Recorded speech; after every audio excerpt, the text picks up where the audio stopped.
Hello, everyone. Welcome to the March 21st, 2024 Northampton City Council meeting. I'm Alex Jarrett, City Council President. I'll be presiding this evening along with Vice President Rachel Maori. This meeting and all participating in person and on Zoom will be audio and video recorded. Now call the City Council to order. John Fry is filling in for Laura Krutzler tonight. Can you please take the roll? Councilor Dubs. Here. Councilor Elkins. Here. Councilor Jarrett. Here. Councilor Labarge. Here. Councilor Maori. Here. Councilor Moulton. Here.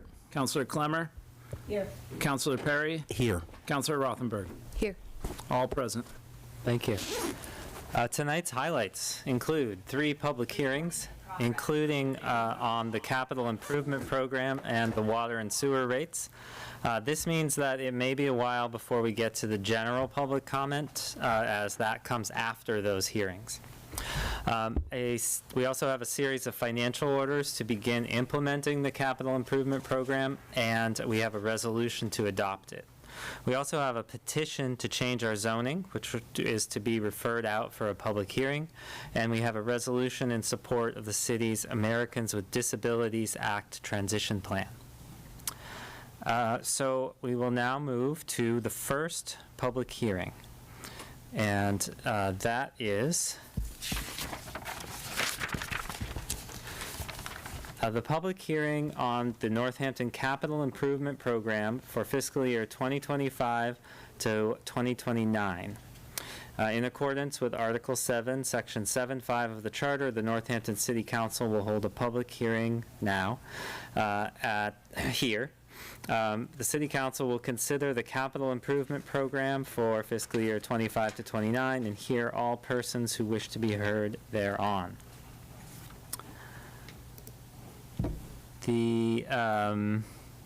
So this is, okay, yes. So I'm looking for a motion to open the public hearing. Make a motion to open the public hearing. Second. Motion made by Councilor Labarge and seconded by Councilor Maori to open the public hearing. Any discussion? All in favor say aye. Aye. Aye. Any opposed, any abstentions? So the public hearing is now open. And as we do in hearings, we first hear from proponents. And I would like to invite the mayor and any staff members, if they would like to speak to the program. Thank you. Good evening. Do you all mind if I stay? I think everyone can see me, right? Is this okay if I stay here? It's easier than balancing a laptop on the podium, I've learned. Good evening, everyone. I'm very happy to present the Capital Improvement Program this evening for FY25 to FY 2029. The city charter requires that the mayor every year create a 5-year roadmap of the potential capital needs of the city across all of the departments in the schools, and to submit it 120 days prior to the start of the new fiscal year. And the City Council is then required to hold a public hearing and adopt the 5-year program by resolution, and that's what we're in right now. The goal is to map out the upcoming fiscal year's capital improvements and funding, and to be able to show a blueprint or beginning planning for how the city could fund the out years capital needs projects, and that the city needs to plan for the next 5 years. It's a renewing plan, and each year it is updated and extended a year. There is a detailed narrative at the beginning of the plan that I'll just go over a little bit, but is very useful for folks to go back and read if you haven't read it before.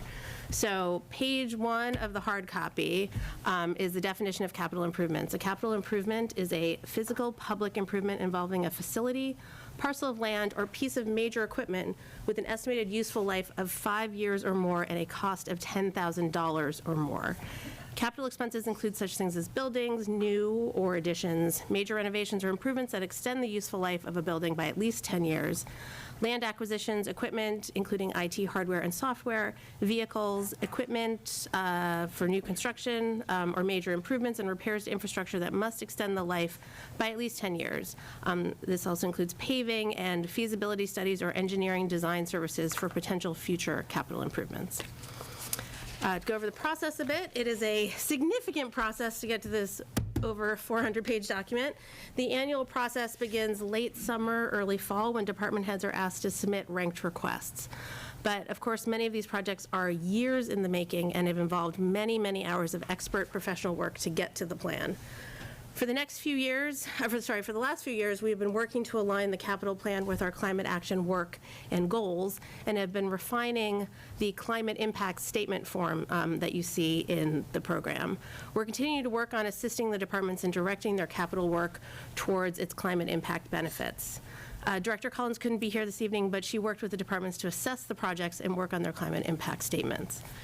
Then later in the fall, Finance Director Nardi meets with the Ad Hoc Capital Planning Committee, which consists of a City Council representative, thank you, Councilor Elkins, a school committee representative, which was at-large member Aileen Davis, and 3 resident appointees, one being a member of the Planning Board, which was Melissa Fowler, Megan Murphy-Wolf, who has served on the committee for 9 years and brings a critical historical perspective, especially since the longest-serving member on the committee stepped off last year after serving for 20 years. That was Rob Osberg. So we're thankful for Megan's historical perspective that she brings to the committee. And this year, Jamie Broussard joined the committee, and they were very grateful for the perspective she brings in emergency medicine and services, as well as being another MPS caregiver on the committee. So I thank the committee so much for their time and their diligence and their thoughtfulness. Department heads and those responsible for maintaining capital investments present to the committee their requests and answer questions, and then the committee makes recommendations.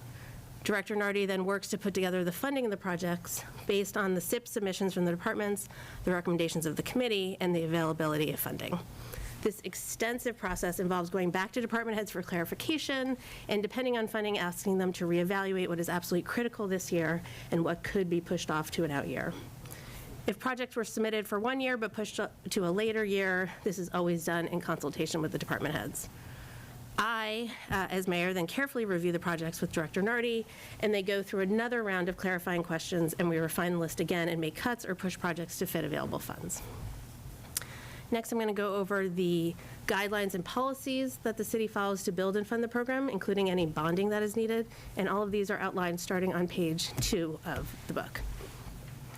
As part of the plan, the Finance Department goes through the city's funding systems and policies to ensure that any debt taken on is sustainable and that spending conforms to the best practices as set by the Department of Revenue, DOR, and outside bonding agencies. Bonds are to be paid back within a period not to exceed the expected useful life of the capital project and must remain within the statutory limits of MGL. And before a bonded long-term debt is used, the impact needs to be analyzed to ensure it is sustainable.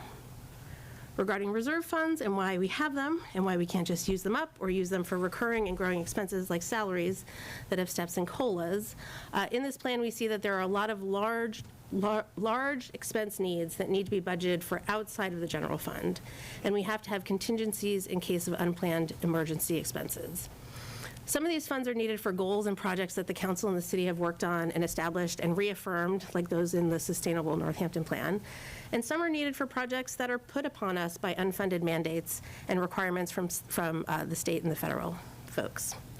We need to plan and budget for them in the short and in the long term. A reminder from that chart that I showed you all in the joint presentation in January is that 12 years ago there were almost no reserves in any stabilization account, and the capital stabilization was at a rock bottom low of $4,684 in 2011. Capital improvements are projects over $10,000, as I've said, so nothing was getting funded out of that amount. Maintaining city assets and moving projects forward, whether because it is an identified priority or because we need to fulfill a mandate, wasn't possible, and neither was realistic and responsible planning. And borrowing then was at a much higher rate and therefore cost to taxpayers because our bond rating was much lower before, because we were considered a much higher risk. It took years to build the reserves we have now, and we must use them in a planned and responsible way. Starting in FY14 with the Fiscal Stabilization Plan, the city began making annual contributions to the Capital Stabilization Fund and has been able to maintain doing that with a pause in FY21 because of the financial impact of the pandemic. As I said back in January, it's very important to know that some of the growth in the last 4 years that we've seen, we will not see again. Some is from one-time federal pandemic relief from FEMA, the CARES Act, and ARPA funds. These one-time federal aid funds, which have now ended, were used to support COVID mitigation activities during the pandemic, preserving city funds, since the city contracted during the crisis, and therefore we increased revenues by the use of those funds. Also, since revenues dropped during the pandemic and rebounded at different rates, we had to estimate very cautiously to prove revenue to DOR. Additionally, we, like all across the country, had vacancies during the Great Resignation, and thankfully that is reversing and we are filling those positions. So this situation is not unique to us. Just as the state had a surplus last year and now has an extremely challenging budget year and already has put forward C3 cuts because they do not have enough recurring revenue. So like the state, we will not see these additional one-time funds again. So moving on to the funding sources, they are outlined in the plan. The city primarily relies on one-time funding sources such as the undesignated fund balance, capital stabilization, parking receipts, which fund capital projects for the parking system. Other funding sources in Appendix B and in the orders are revolving funds, reprogrammed funds, grant or gift funding, or state funding such as Chapter 90 for road work, the sale of land funds, and bonding or borrowing. A source of funding for capital projects for the city's water, sewer, solid waste, and stormwater and flood control systems are those systems enterprise funds. Another source of capital funding that you won't see represented here on the plan, but that the council authorizes, is CPA funds, which we have used for improvements to Forbes Library, renovations to city buildings, and acquisitions and development of recreational fields. This year, we're applying for a few projects, including for the work on Memorial Hall's restoration and rehabilitation and a Ryan Road School accessible playground. The capital program this year consists of projects totaling $108,849,050 spread across 5 years, with projects across city departments plus the 2 school districts. The recommended projects for the next fiscal year, FY25, total $21,719,252, which is made up of $13,109,609 of enterprise projects, and the balance is $8,609,643, and those are the projects for the other departments, city and school and general DPW. And Appendix A is a chart listing all, so if you go to Appendix A, this is the chart listing all of the projects by department, which of the 5 years we are proposing the funding for, with each year getting a different color column and the dollar amounts. You will see that many of the projects are under central services for other departments, especially Northampton Public Schools, as those are for building improvements and things that fall under central services. Same for IT, as they handle IT for all departments. Appendix B is organized by year, using the same colors assigned per year, so FY25 is blue. And that is what we're focused on today, the FY25 projects, and it shows the funding source per project. Appendix C are the submissions from each department, and they detail the projects. Again, these were submitted in the fall. For the Northampton Public Schools, this 5-year plan includes $15,615,000 capital projects to help maintain our MPS school buildings. I'm sorry, actually, that might be the wrong number. Sorry, I might have not removed that number from last year. But it might be. I can't remember if I added that up. So the projects are to maintain our MPS school buildings. Oh, sorry, I was right. $15,615,000. And that's to maintain the school buildings, move them towards carbon neutrality, as these buildings are our largest source of fossil fuel use, and also equipment purchasing to keep up with educational equipment for classrooms. After completing the net zero greenhouse gas planning and evaluation study for all of the schools, we are preparing decarbonization strategies, but as MPS is going through a strategic planning process to envision the direction the district should move in, we are not moving forward large decarbonization projects this year. Any projects in the program for this year were determined by the district to be needed in the next year. Appearing for the 3rd year under ITS projects are the Northampton Public Schools are classroom technology projects, largely funded by the unrestricted $500,000 gift from Smith College given to the city in December 2021 to be used for over 3 years to be used at the mayor's discretion.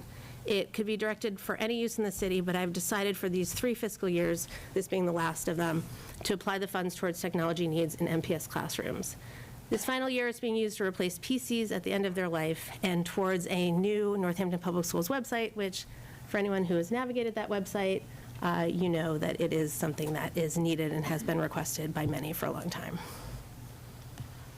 The plan this year also includes some projects for Smith Vocational and Agricultural High School for assisting with the horticulture building replacement after the fire that they had, including an electrical distribution panel, an emergency generator that's needed for that building that they're building.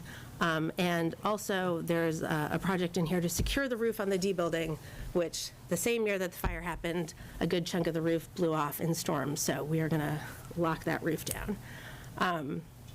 So that's sort of an overview. And before I stop for any questions from counselors on specifics, and to have the many department heads that are here and that are on Zoom speak to their projects, I just want to take a moment to thank the leaders of our departments for their work and the care that they put into the capital program.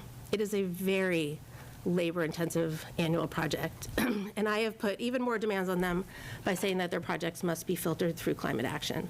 There are also many more projects and needs that each department has than are represented in the program.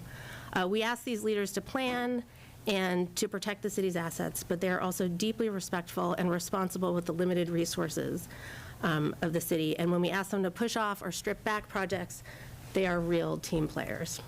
So I'm so grateful for their partnership, and I never want to miss an opportunity to share how privileged the city is to have their experience, their talent, and their dedication. It is truly the honor of my life that I get to work with them, and I know that many of you appreciate and respect that they are experts in their fields, and I thank them very much. I also want to thank everyone in the mayor's office. Everyone plays a part in creating this behemoth. Special thanks to Sydney Fahey, who did a great job on her first capital program and created the beautiful cover and brought all of these components together into this book and got it printed this year with tabs, which is very exciting for me. And most of all, we owe Finance Director Charlene Nardi all of the thanks and gratitude. She spends months and months on the capital program and invests so much of herself into it and all the work that she does for the city. She is here early, she stays late. We're so lucky to have her, and she is brilliant, and I learn from her every day, and I thank her very much for her work. So here tonight, I'm actually not on the Zoom, so I can't see who's on the Zoom, but we have Finance Director Nardi. There's, of course, Chief of Staff Wolf is here. I believe on Zoom is Central Services Director Pat McCarthy. We have Interim Police Chief John Cartledge is here. Fire Rescue Chief Andy Peelis is here. We've got Assistant Chief Lemberg, Division Chief Millen. I believe DPW Director Donald Escalia is probably on Zoom. Planning and Sustainability Director Carolyn Mish is here. Communications Director Kelly Shusey might be on Zoom. Yep. Interim Chief Information Officer Rafael de Aciba is here. And Park. oh, we've got Senior Services Director Kim Park. Is Tony on? Yes. Okay, we've got Supervisor of School Maintenance Tony Kuznaris. Smith. Superintendent Lincoln Hooker. Oh, Superintendent Lincoln Hooker and Bob Tim Jones. Smith. Roberta Jones, who's the Business Manager for Northampton Public Schools. Chris Thurman, who is the Business Manager for Northampton, for Smith Vocational. And is Tim there? Yep. And Tim Smith. Yep. Who is Smith Vocational's Facilities Director. Yep. If I've missed anyone, I'm sorry, we'll find you. But thank you, everyone, for showing up and being here. So, Meredith. oh, and Commissioner Meredith O'Leary is here from Health and Human Services. So you have virtually every department head, and they are here to answer any of your questions. Thank you. Thank you, Mayor, and welcome department heads and everyone else. We will take now questions from counselors. Then we will go to members of the public who wish to speak, and then there will be, after that, there will be an opportunity for counselors to ask additional questions. Steve Connor is also here from Veteran Services. Great. Leaving anyone out. So counselors, questions for the mayor or department heads? Counselor Maori. Good evening, Mayor. I just was following up on something you were just saying. I'm curious about, so you're saying with the strategic planning committee kind of getting going, so your thinking is to kind of put off kind of longer capital projects until the kind of the outcome of that committee? So we had done some work on some of the older wings of some of the buildings last year, and we are sort of taking a pause on some of the bigger investments right now, just as we sort of see what the strategic planning process brings and sort of the conversations around that. Thank you. And so things like, I know we've talked last year about AC and cooling and all that. I don't know if that's you consider that part of your decarbonization, but, I mean, it would be part of any kind of overhaul of the systems in there. Yeah. Okay, thank you. Sure. Councilor Moulton. Thank you. But I will point out that one of the things that I noticed in the program this year is that CAPA has initiated some projects, particularly for the schools, and I think that's a great development, because that is one of the things that I had hoped that CAPA would, in its sort of holistic approach to the sustainable goals, would identify projects in the coming years. I think I saw about a dozen that had that CAPA designation, and they're all for future fiscal years, as you point out, Mayor. But particularly interesting, I thought, and they deal with things like insulation and energy recovery, ventilation, and heat pump systems, all toward those sustainable goals. But one of the things that I found particularly encouraging was that CAPA is already looking at utility incentives. And in one particular case, the lead school, there was a possible $500,000 grant. And that's a $2.4 million project. So if that grant comes through that they've identified going after, that's 20% of that project. So kudos to, I'm sorry that Director Collins isn't here tonight, but kudos to CAPA and its work under her leadership. I did have one question for Director McCarthy about parking garage, and he's on Zoom, I believe. We have to make him a co-host. Okay. I'm really speaking on behalf of a constituent whose son died in the fall there some years ago, and I have been encouraged that I believe the design work was done during this current fiscal year for the guardrails, and I believe that there's $75,000 in the program for each of the next 2 fiscal years to actually install those guardrails on the 5th floor. Is that correct, Director McCarthy? Partially correct, Councilor Moulton. We had a cost estimate done back in early 2020, and the cost actually exceeded $1 million. So we kind of backpedaled, and we've asked the architect to, this is our first year, in which we're specifically putting guardrails over the 5th floor stairwells, roofs. So that is basically what that $75,000 is for. So we're just trying to attack the, the most important sections of the 5th floor, and starting at the, the stairwell roofs. So last year we got money for the, the design. We took a partial amount of that and did the design for the guardrails over the roofs. Okay, thank you. And this year, we hope to go out to bid to get that completed. Thank you. I appreciate that. That's an important project that there's been concern about for a number of years. Councilor Labarge. Patrick, I have a question about the memorial building, and I know right now that we've approved some money here so that you could start the beginning of what needs to be done there. I still have concerns, which I've heard you say about the mold, and I brought that up. I have great concerns about the mold in that building.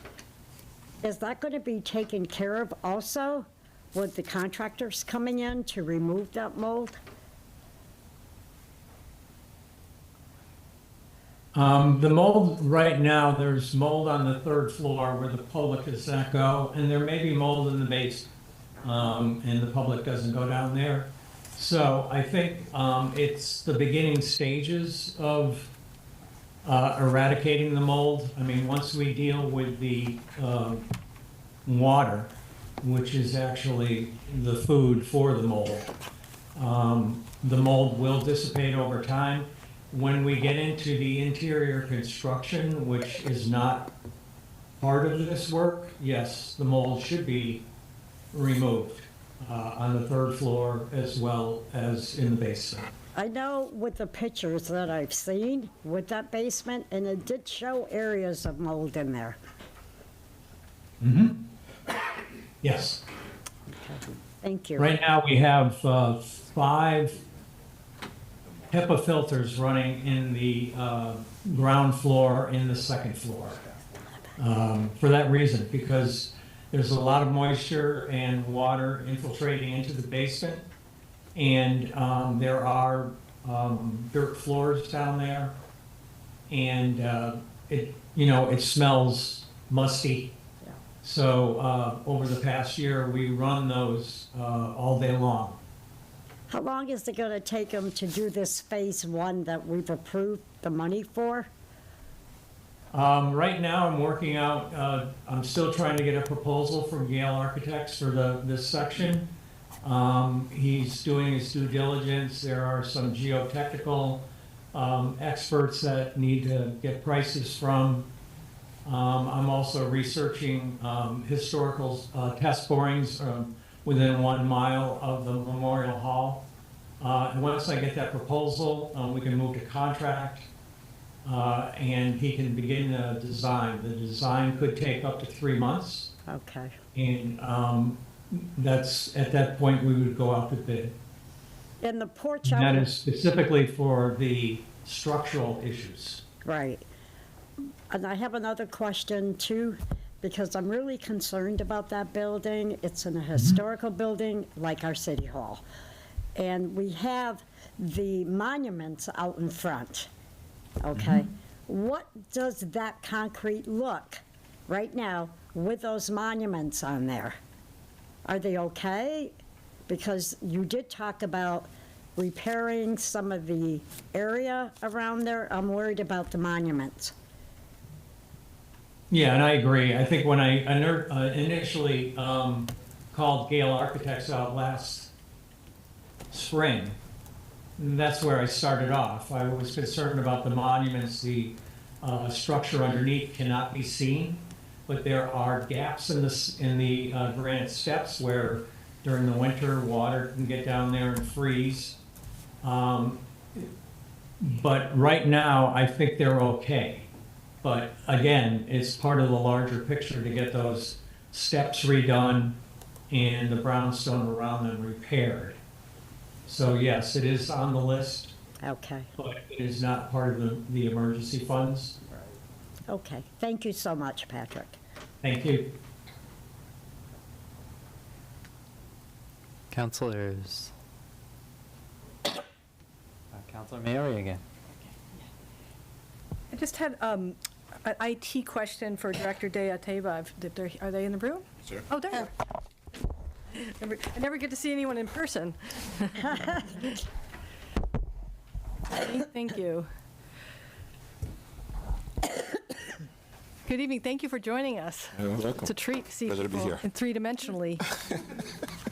Yeah, I'm just trying to get a better grip on how the IT projects work and the budget, because when I'm looking at like a department, sometimes their budget is smaller than what we're spending because IT is spending. So we have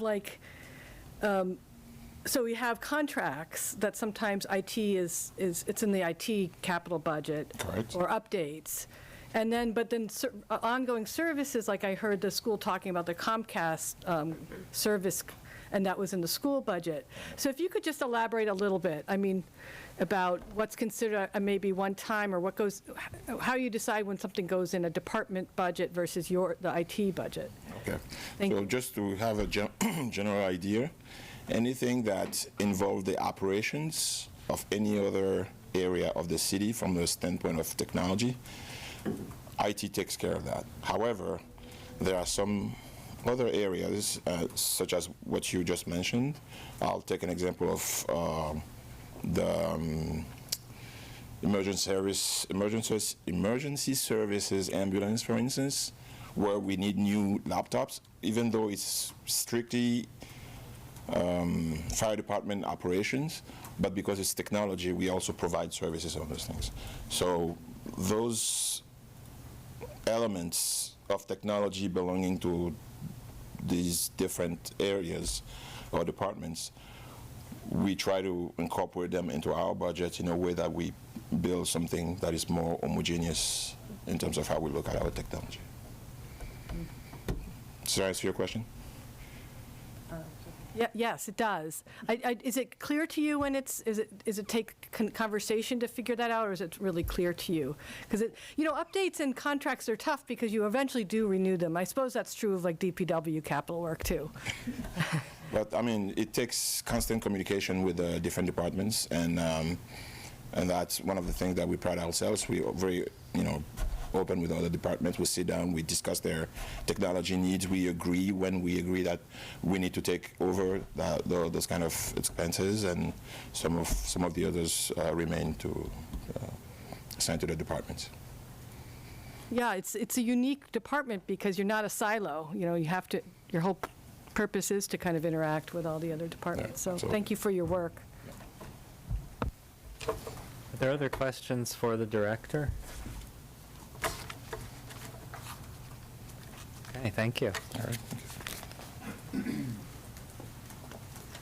Councilors. I will ask a question then. For the mayor or director, Nardi, could you explain the primary process by which we fund our capital needs? So I know that very little comes from the general fund itself. There's $200,000 in cash capital. But rather, we pull primarily from the undesignated fund or the stability funds.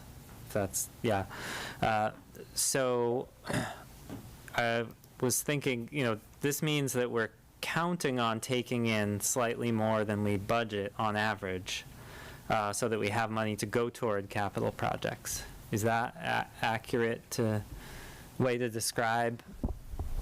So yes, if you look at the out years, we are using quite a bit of the stabilization funds. They are high right now, and we have been increasing those with the anticipation that we were going to look at our net carbon neutral goals and try to achieve them. That's part of the implementation of the climate change stabilization fund as well. Also in our general budget, I want to mention that we do put in, I think it was $450,000 this year out of the general fund into capital stabilization. That is part of our budget, and we increased that by $25,000 a year. So that also goes in to the capital stabilization to keep funding it. Plus we have what we talk about in our policy with the undesignated fund balance. When that is certified, we take a third of that and we divide that into our stabilization. So we're building them in two ways that way. So yes, but as you will see, every year we look at the capital stabilization plan. It's a 5-year plan. So when you look at it next year, it's a lot. As the mayor said, you start to see all of those projects. We will again look at our funding, and we may not, the way I have funding laid out this year as kind of proposed for that year may change. I really think with the amount of projects that are there, as the mayor noted, we're going to be looking at funding from, when we talk about roofs and stuff, we're going to be looking to the MSBA for that. We're going to be looking for other grants to help us. So it is proposed from 26 to 29, so I would just say you need to know that we will pinpoint those better as each year goes along. Right, and it probably depends somewhat on how much undesignated funds we end up getting, Yes. which depends on, how many positions we end up filling, or et cetera. Correct. Yes. And the question also, Oh, yeah, so the capital stabilization balance is projected to drop from 4.08% to 2.42% over the next 5 years, and the target is 5%. So in the narrative, you mentioned the carbon neutral goal. Is that related, that we are spending that down a little bit to try to get those projects in? Is that why we're, and how will we get back up to 5? So our goal is 5, and we will be using more, as you noted, to reach our carbon neutral goals, as mentioned in the narrative. I think what we will be looking at, I think it's going to drop for a while, or it's going to stay at that lower level. Because if you look in the out years, as we start to address a lot of those projects, if you look in the out years of 28 and 29, our needs drop a little bit. Of course, that's going to change as we get closer to them. So I think we will continue to look at those and target the 5% to maintain. But I don't think our goal is to keep it there for. I mean, it's more like let's head towards that, but we keep funding and then using. I don't think the idea is to keep reserves steady at 5%. We're moving close to that, but I think the next couple of years is going to be a lot of needs, and that's going to drop. Right, got it. And then the enterprise stabilization funds, other than interest, they're projected to be unchanged for the next 5 years. So how do we decide what to finance with debt versus using these funds? I mean, it would seem like using the funds would save us on interest from debt, but is it that we want a certain amount of reserve to always be there? So we also want to maintain a certain level of debt. You don't want your debt to drop too much. It is actually dropping a little bit over the next couple of years, but we don't want it to drop too much because you want to keep that built into your general fund. That's a best practice. It allows you, if you don't have the reserves that are still building, to actually fund capital needs, which any community needs to do. So I always balance it by trying to maintain our debt. You want to increase it a little bit. I've maintained a level over the next 5 years. We are at about 4% of our levy limit. So it's a balancing act. We want to use both, and we are using our debt and maintaining it. And I think we'll increase that as we get a better idea, as we get further out of the pandemic and we have better historical data that's stable. We'll continue to look at that and build our debt, I think, a little more. Mm-hmm. You also balance it as to when things are coming off of debt service, then what you can add to there. Right. So, suddenly you may have a drop in debt service that then provides an opportunity to fund something. Thank you. Are there other questions for Director Nardi? Okay, other general questions? Well, seeing none for now, we will go to members of the public who wish to speak, and then there'll be an opportunity afterward for the counselors to ask questions again. And if there are points that the public brings up that you want to inquire about, that will be your opportunity to ask them. We will do, our time limit for this will be 3 minutes per person. And if you're here in the room, just raise your hand, and we will welcome you up. Yes.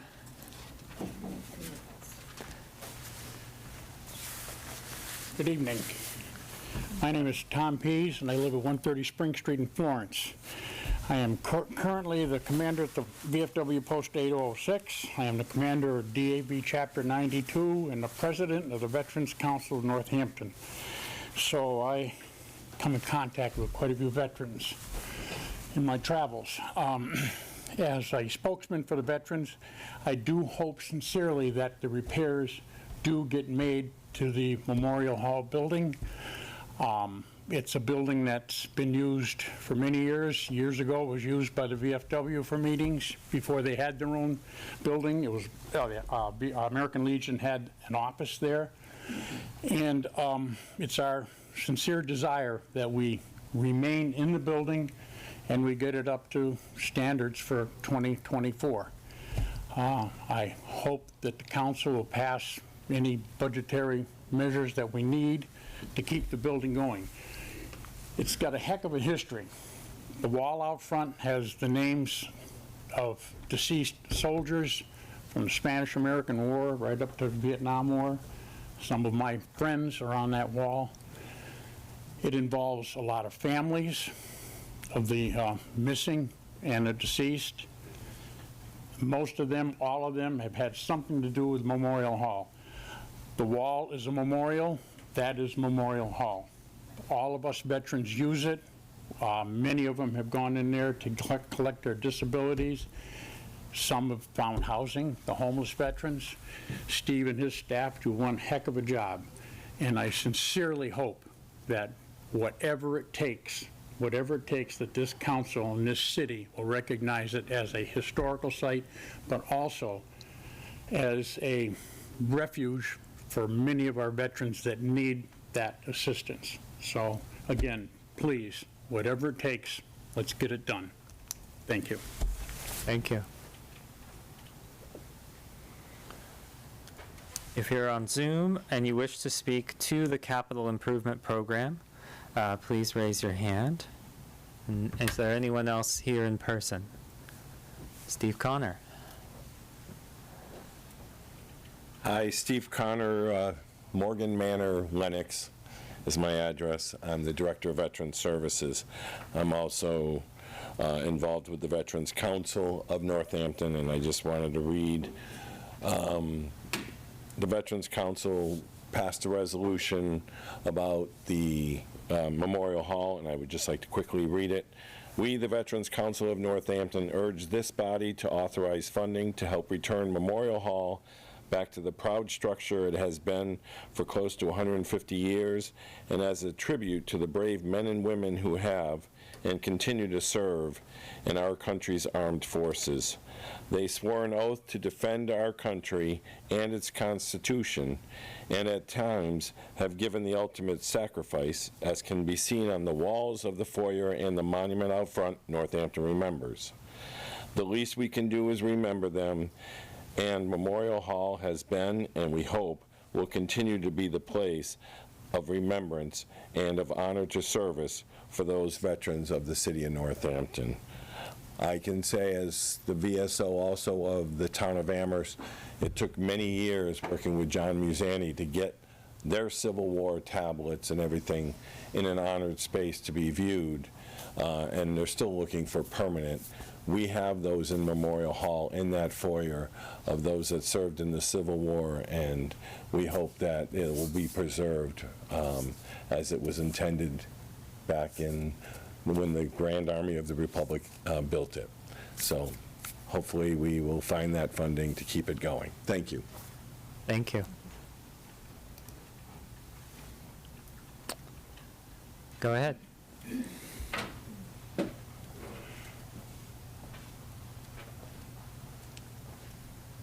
I'm Penny Geis, 1 Front Street in Leeds, and I'm a member of the Veterans Council representing the Leeds Civic Association, and I'm here to support the requests to honor our veterans by caring properly for Memorial Hall. Thank you. Thank you. Any other members of the public who wish to speak to the program? Okay, we'll go back to counselors. I have a couple of questions for Director Mish.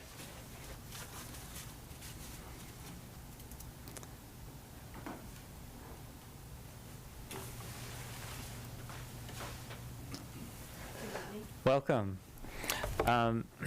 Let's see, the first question, the Picture Main Street Construction Administration, there's $200,000, but it's only, I was wondering about the timing of that, because I imagine that, does that cover many years, the full years of the construction? It's only listed under fiscal year Yeah, so it would go across multiple years, but in order to ensure that it's in place when we might need it, I requested it to be front-loaded, essentially. And that amount would be to ensure that our consultant is representing our best interests when the MassDOT takes over the project, and MassDOT hires an engineer of record who is there during the construction. So it's a different engineering firm that's hired by MassDOT. So we want to make sure there's communication from our current engineer who's doing the design to the engineer in case something comes up during the 3-year construction process. Great, thank you. I wondered if we'd be seeing additional appropriations in future years, but it sounds like that will just cover it. And then the Community Resilience Hub, I didn't see any projects, and I wondered how that will be accounted for, how that capital improvement is planned out. So it wouldn't be coming out of our department for the capital improvement, so that sort of shifts now in construction to CAPA, Central Services, and we don't know yet what that cost is going to be. So we're in the design process with the architect, and once the design is completed, there'll be part of that, the services that the architect is providing will provide a cost estimate. So once we understand what that cost estimate is, we can go out for seeking grants from various agencies, state agencies, and federal funding for that. Great.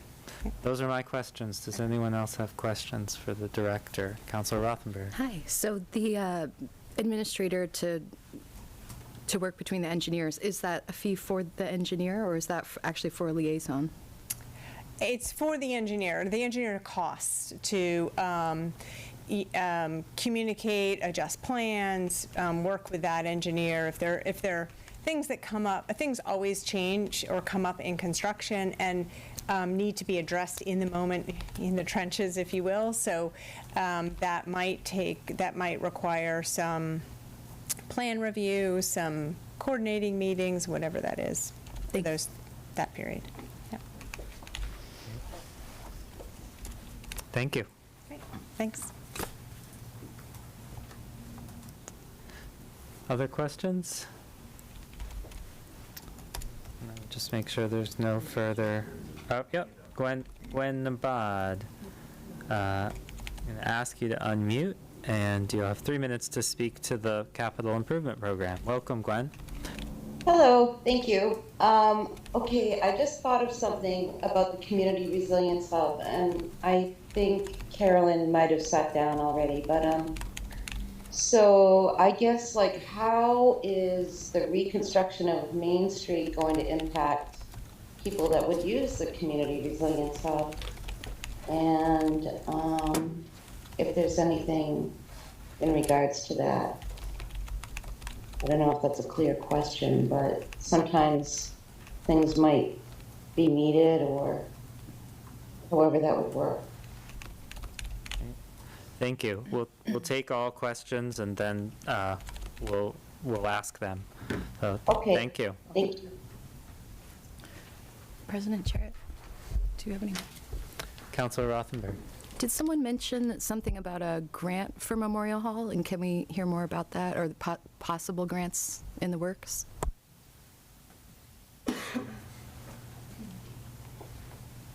Director McCarthy might be able to speak best to it, but he's applied for a CPA grant. So, Pat, I don't know if there's anything you want to speak to on that. Yeah, Ken. Yes, we are right in the middle of requesting funding to repair the scope of work outlined in the Gale Architects evaluation report that we received last November.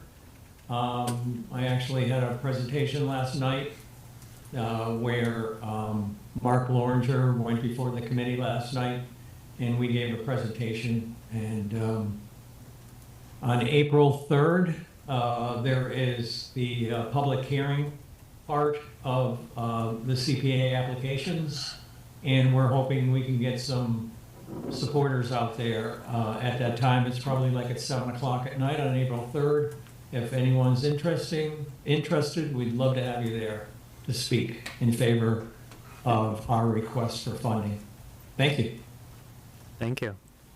Are there, have we explored any other sources of federal funding for veterans type things or state funding? Like, who would be the person here who would look into that?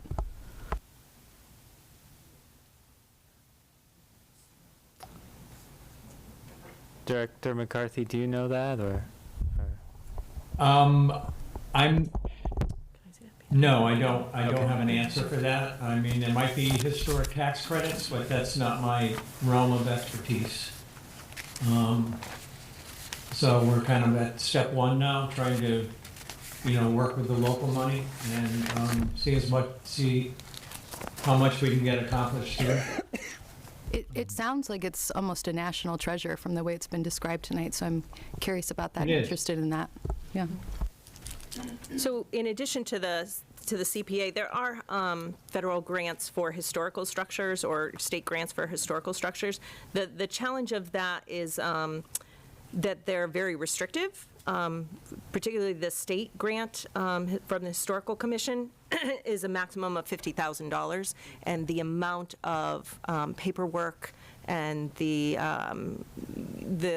requirements of the materials that must be used make the project more expensive, and the $50,000 usually doesn't put a dent in the amount of work that needs to be done and the amount of the materials that they require to use eats up that $50,000 and more anyway. So generally, those aren't something we look at for the historical nature, and I can't really answer if there's federal funds and on a veterans level. Yeah, the veterans piece is interesting. I wonder if that opens up anything. I wonder if O'Leary would know. She seems to be one of our grant gurus, even though this is Right. It's something we can certainly look into. Yeah. Yeah. And this is a first reading tonight, so we have a couple weeks for folks to gather more Right. information. And certainly when you vote a project and you vote the funding for it, if there is ever grant funding, you will notice that funding then flows back to the source that if it's not used, it flows back to the source that you voted it from. So there's never a worry that, there's duplication or there. Thank you. So let's go back to Yeah, the only- the question from.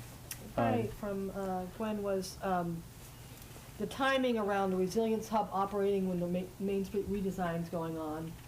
Oh, excuse me. Keep doing that thing. Yeah. Yeah.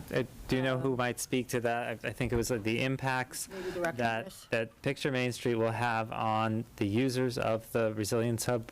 I'll hand the mic to Director Mitch. It's not something that's actually on the capital program, so maybe we'll just try and answer it briefly. Right. I guess the Picture Main Street administration was, so I'm stretching a little to say that it's somehow related, but.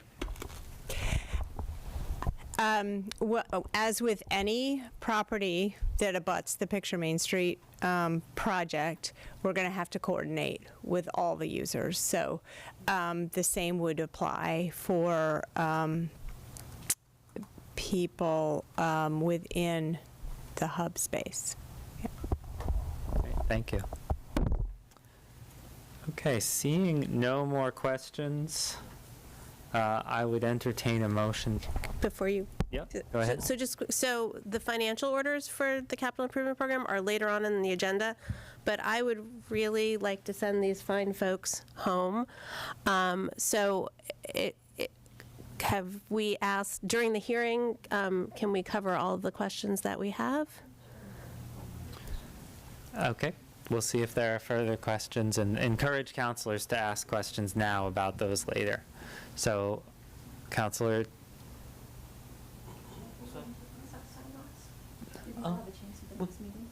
Yeah, I guess. I was a little curious to ask a question of Donna Lascalia, Director of DPW. I was just wondering if you could just speak a little bit about the the projects to maintain the sidewalks, and if there's any specific plans for that, or like what they might be, because when you read it here, it talks about mentions like what we have done, but I'm wondering like specifically what we might be doing in the next year. Sure. Awesome, thank you. Nice to see everyone in person. Been a long time since I've been here in person. So we typically try to do sidewalk work in conjunction with roadway reconstruction, just because there's more economy of scale, like the contractor's mobilized, the contractor's in place, and then we can work on the sidewalk while we're working on the roadway, and of course that's part of our complete streets policy as well, roadway reconstruction, sidewalk reconstruction. So this year what we have planned for this construction season is we're going to be reconstructing sidewalks as part of our paving program. So we're doing quite a bit of paving in Ward 5, which we've talked about in prior council meetings. So North Elm Street and sections of Chestnut Street. But we're also going to be reconstructing the sidewalk that goes all the way from the Look Park roundabout into Florence Center. So we have a sidewalk inventory that was conducted for us by an outside engineering firm. And they sort of took the sidewalks in the city and grouped them into tiers, so Tier 1 and Tier 2. And those areas were considered high priority because they were within certain distances of schools or of a central business district. So what we've been trying to do is sort of is target those areas as listed in the sidewalk inventory and then go after them as we reconstruct roadways. So we're going to have a contractor mobilized within Ward 5, so it's an excellent time to take that priority project, which goes all the way from Look Park again into Florence Center, and reconstruct that sidewalk. So those are our plans for this year. So quite a bit of sidewalk work, and I think good news for anyone who travels in that area. Great, thank you very much. Councilor Labarge. Yes, question, Donna, which I talked to you yesterday about the sidewalks. And I'm at it, and I'm not gonna quit it. It's the sidewalk coming down Florence Heights, which is in deplorable condition, is not ADA compliant. I do have people who have disabilities. Brookwood Drive, right down the line. And it's important here. It does not make ADA compliance at all. We've been sitting back for 15 years. That's all we've been hearing from directors, which is not their fault. It's because there's never any money. What I'm requesting, because I've even asked the mayor to make a site visit with me, it's so deplorable, and you know that is. The curbing's right down the line. It's bad. And we went up with Keith Benoit, Councilor Alex Jarrett, and I, and 15 years is a long time to ask something to be properly done, and it has not been. And it really bothers me that I know for a fact, and I watched it from teachers from Ryan Road School with children from Florence Heights and whatever, side streets. Here we had a consultant come and do all the sidewalks throughout the city. And that's been over, what, 5 or 6 years? And I think this needs to be looked at, of having consultants come back and do another repeat on the sidewalks, because there's got to be reasons why. And like you said to me yesterday, the cost, and I agree with you, the cost is going to cost a lot of money. But to me, I think the lives are a cost to me. And when they cannot have a good quality of life and they cannot use that sidewalk, which does need to be done, I'm hoping at some point we can get our senators involved, our state reps, to try to find some money to help our mayor and you and your departments, because this should not be going on. This makes the 18th year right now. And I'm getting tired, everybody is, that we hear we don't have any money. Come out into the regional areas. Take a look at what's happening here. It's people that live there. That's all I'm asking, and it's not your fault, and I told you that. It's that something needs to be done. That's it. Yeah. Thank you, Counselor. I hear those comments and agree that that sidewalk is in poor condition. You know, that's a very difficult stretch. It's very narrow. Many years ago, when a lot of these sidewalks were installed, the regulations for accessibility did not exist, which exist today. So it was kind of like, we'll just put this, you know, path of asphalt on the side of the road and walk away. And now here we are decades later, and it's not compliant. And in addition, it's in conflict with trees and tree roots and utility poles and fire hydrants and everything else in the world. And that's the tension between, you know, sidewalks and the things in the public right-of-way. That particular stretch is difficult in that it is very narrow. So in order to get a compliant sidewalk in there, you're looking at significant reconstruction. There's an embankment on one side. There are drainage considerations on Florence Road. We really have no elbow room to put a compliant sidewalk in there without a significant engineering undertaking and then a reconstruction undertaking. So with the budgets that we have, we try to make the best use of them. We try to move through the inventory and hit the areas where we feel like we can get the most bang for our buck, and that's what we're planning for this year. But I hear you loud and clear. And I know you do. And like I said, it's not your fault. It's not the mayor's fault. We need the money. And I think the cost, when you and I were talking, was, what was it about, possibly? It's a significant amount of money. I'm always hesitant to put a, you know, a dollar amount to it, but again, you're looking at significant reconstruction in the area. Exactly. Thank you. Councilor Rothenberg? Yeah, I think putting a price on it is the hard thing for us as a council to gauge. The sidewalks are also something that I hear the most about, I would say, from my constituents. And when I was looking at the capital improvement plan, I see we have a section for asphalt, which is for various projects. It's about like $250 a year, I think, or 200,000. Then we've got the section for sidewalks and other things that's about 200 or 250,000. And then we've got sort of the larger resurfacing, which is about 2 million and 1.5 million a year. And you're saying that, and this says as well that, you know, some of that kind of gets mixed together in terms of sidewalks getting added on to things. But, you know, I'm wondering if you're one of the departments that's had an increase in staffing yet. I mean, we'll find out about that soon, I'm sure. But I'm wondering, you know, if you had the money, could we work on these sidewalks at a faster pace? Do we have the manpower, and sort of what would be, how are we as a council going to understand how much money we need to put into sidewalks in order to see a pace that our constituents would be happy with? How do we do that calculation? Yeah, sidewalk reconstruction, typically, you know, capital construction is not something that's done by internal DPW crews. We do not have the staffing levels to sort of be out paving roadways or reconstructing sidewalks. So this is typically contractor work, and it's typically done as a mobilization into the city where we do groups of projects at the same time so that you get good unit pricing and good sort of efficiency for your dollars.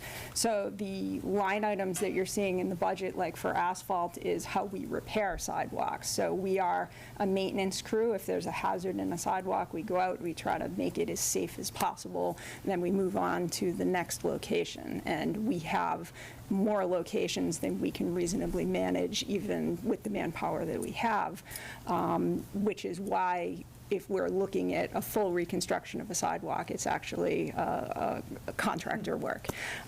So to answer your question, I think when we look at the totality of the funding that we have, our job is to take and distribute that into places where it makes sense and everybody is getting something. I think that based on the deferred maintenance that we have, because that's really what you have to look at, and the report that was generated by ALTA really speaks to the deferred maintenance. You know, with the deferred maintenance that you have, $500,000, $1 million a year is not unreasonable to start really taking a chunk out of that, because we lose ground every day that we're not doing something.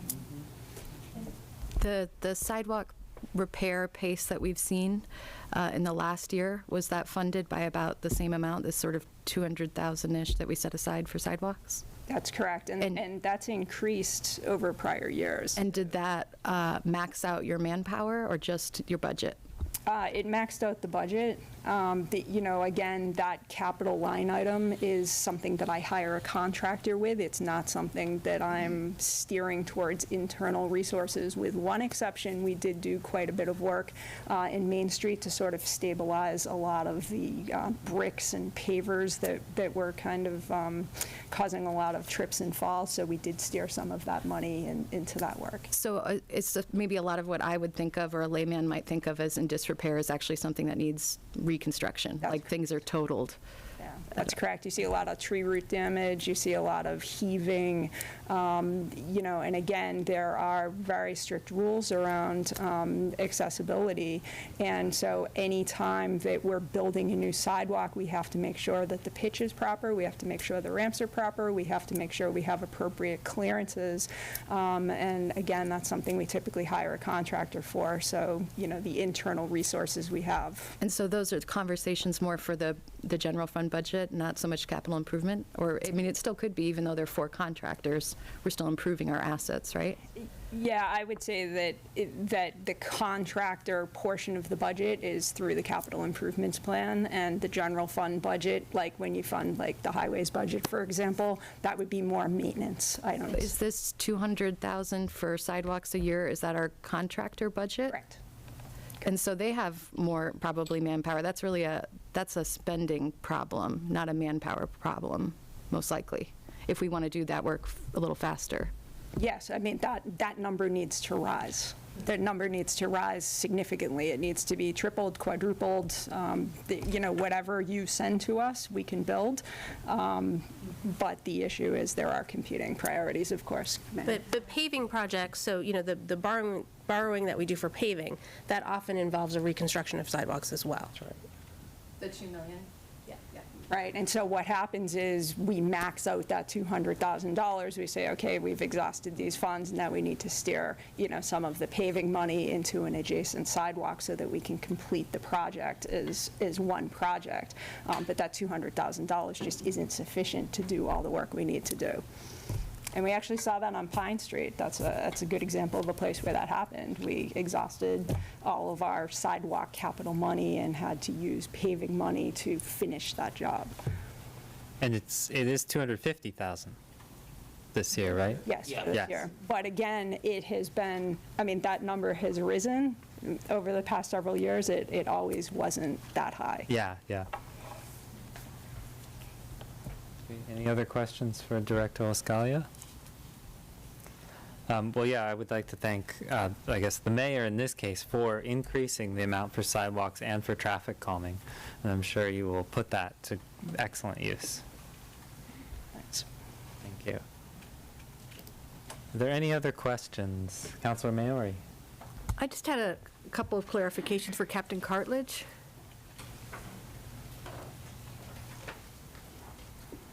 Good evening. Thank you for joining us. Thank you for having me.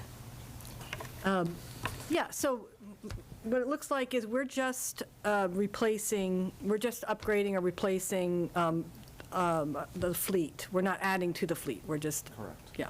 Yes. Okay, thank you. Yeah. Oh, and the other thing was not in here, how is the frustratingly perpetual leak?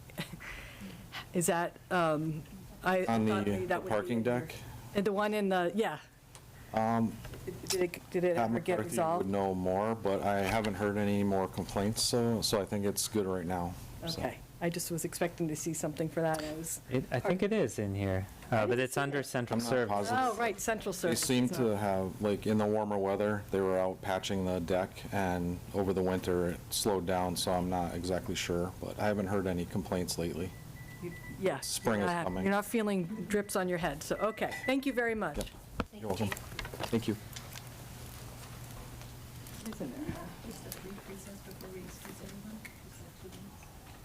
We can. Do we feel comfortable closing the public hearing, or do you have more questions? Before, and you'll come back with more questions. Okay. We will take a very short recess, 2 minutes.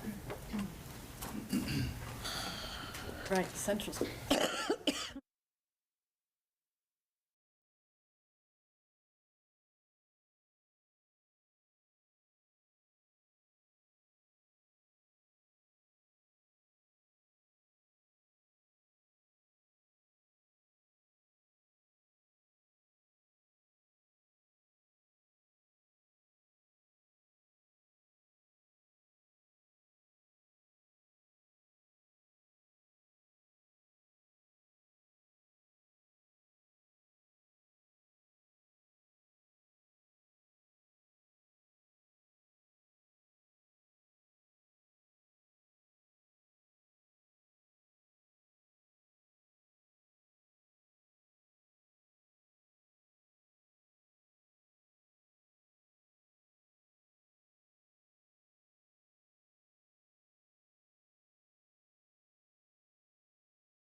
Welcome back to the City Council meeting and the Capital Improvement Program public hearing.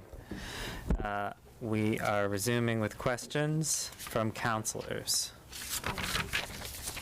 Councilor Moulton. I just wanted to close the loop on the question that Councilor Maori raised about the parking garage at the police department. On page 78, there is $160,000 in the capital plan for the FY25 for the fixing of the remaining few leaks.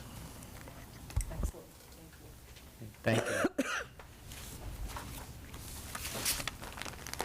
you. Seeing no more questions, I would entertain a motion to close the public hearing. So moved. Second. A motion made by Councilor Elkins and seconded by Councilor Perry. Any discussion? All in favor, say aye. Aye. Aye.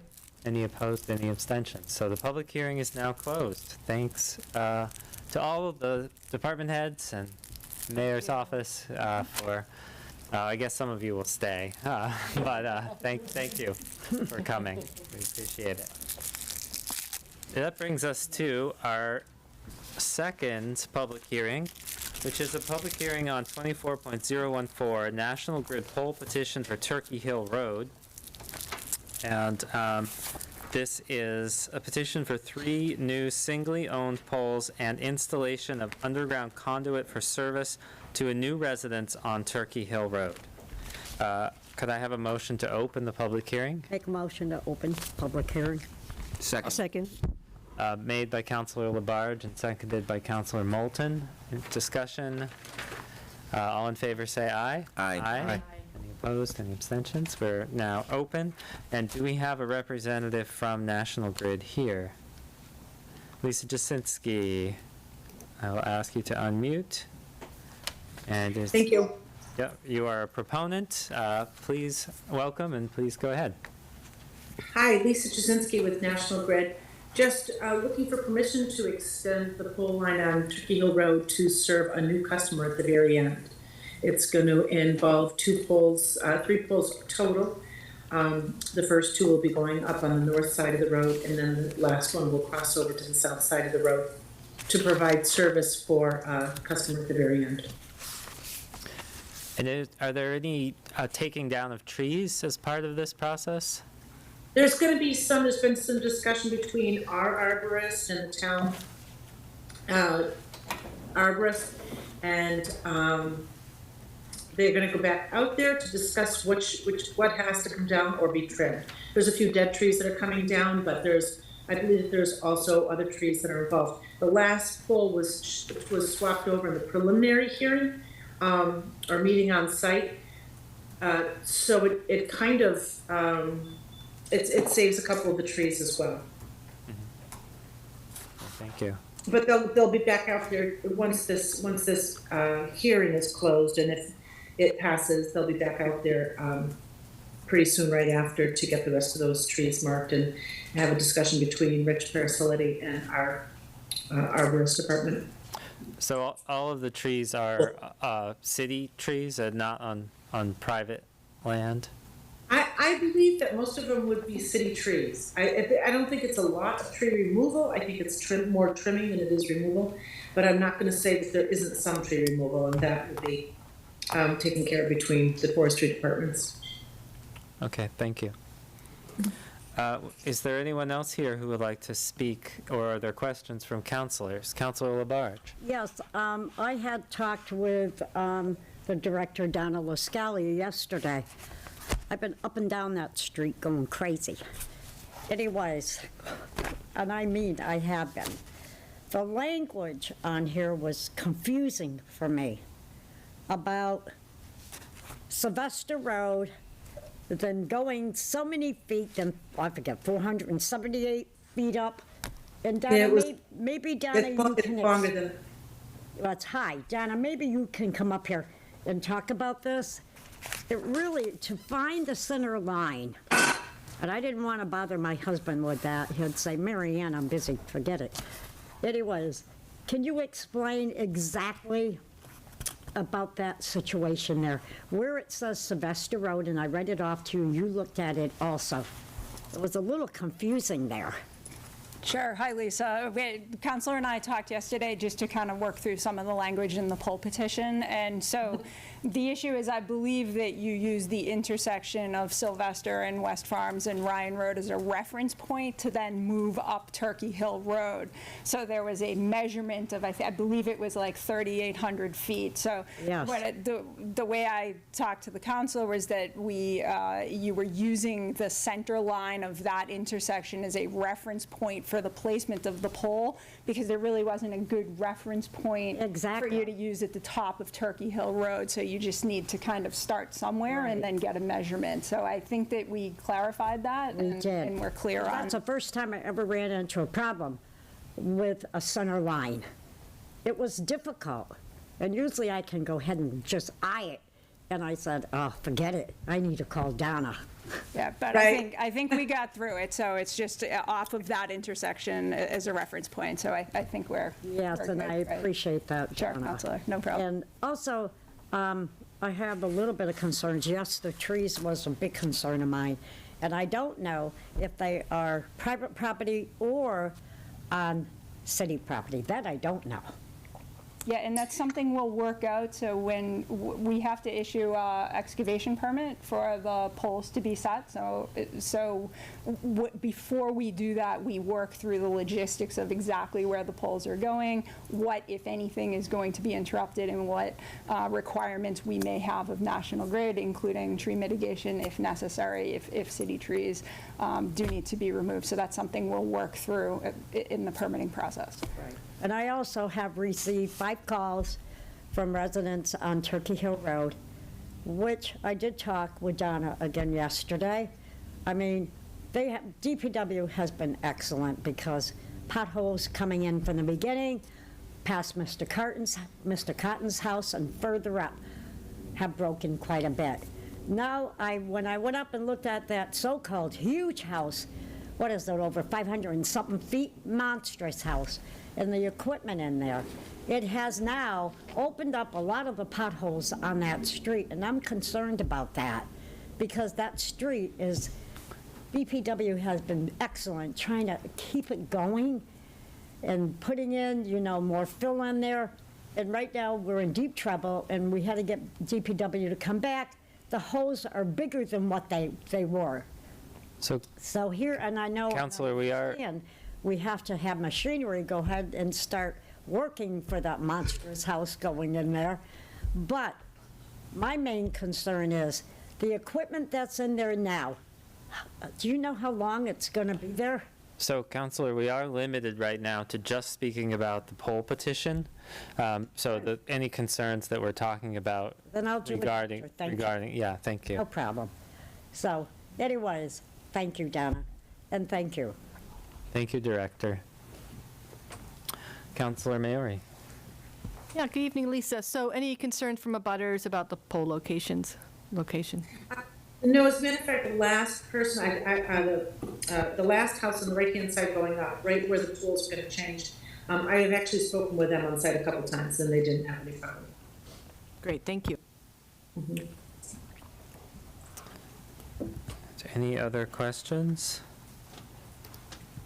I see no raised hands. So I would entertain a motion to close the public hearing. To close the public hearing. Second. A motion made by Councilor Labarge and seconded by Councilor Clemmer. Any discussion? All in favor say aye. Aye. No opposed, no abstentions. So the public hearing is closed. Normally, we approve these items as part of the consent agenda. However, it was inadvertently not put in the consent agenda, but it is on the agenda. So we can go ahead and I would entertain a motion to approve 24.014 National Grid's poll petition for Turkey Hill Road. Move to approve. Second. Motion made by Councilor Elkins and seconded by Councilor Moulton. Discussion on approval. This is part of the consent. We don't have to do a roll call. So, all in favor say aye. Aye. And any opposed, any abstentions? Okay, so that is approved. Thank you. Yeah, thank you. That brings us to our last public hearing of the night. It is the public hearing to consider the fiscal year 2025 water and sewer rates. And I believe we have Director LaScalia to speak to this. Go ahead, Mayor. Okay. And motion to open the public hearing? Open the hearing? Second it. Motion made by Councilor Maori and seconded by Councilor Clemmer. Any discussion on opening the public hearing? All in favor say aye. Aye. And no opposed or abstentions. The public hearing is open. Welcome. Okay, thank you. So Director LaScalia is going to give a brief presentation and go over the systems, but as you know from the order, we are not recommending an increase to the rates this year. The director will go over the enterprises, but I'll say that it is with remarkable fiscal management that despite growing costs, we have managed to keep the usage rates stable. As you know, many surrounding communities have had significant usage rate increases recently to stabilize their enterprises. We also now know and can say that it was critical that we instituted the base rate increase last year, because although they have not fully left, this is the longest goodbye ever, Coca-Cola's usage has dropped and is dropping, and without that change, we would not have been able to approve revenue to DOR this fiscal year. As always, I want to encourage everyone to contact the assessor's office to see if they qualify for the 2 income exemption programs that can be used on the base charges. So please, anyone who thinks that they may be able to take advantage of those programs, please contact the assessor.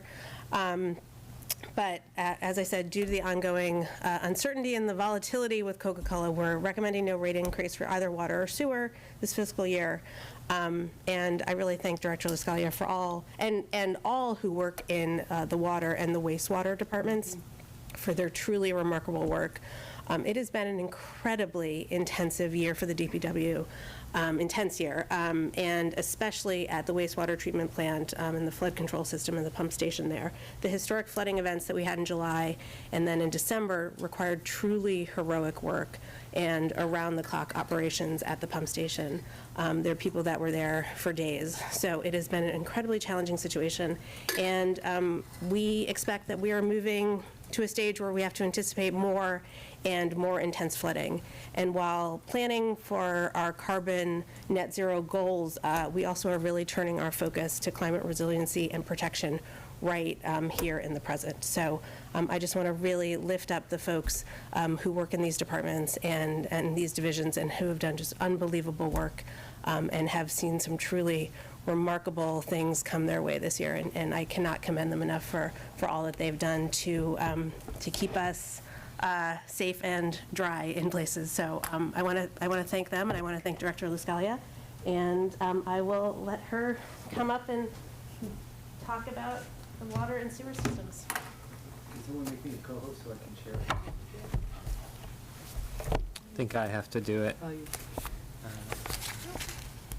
Okay, so I put together a brief presentation to just kind of go through the systems, the water and wastewater systems, just for just kind of a overview, and then I'll talk a little bit about the financials and kind of our future plans. So just bear with me. This is probably about 10 minutes, and I'll move through it as quickly as I can. So as soon as Alan gets the screen share up, we'll get going here.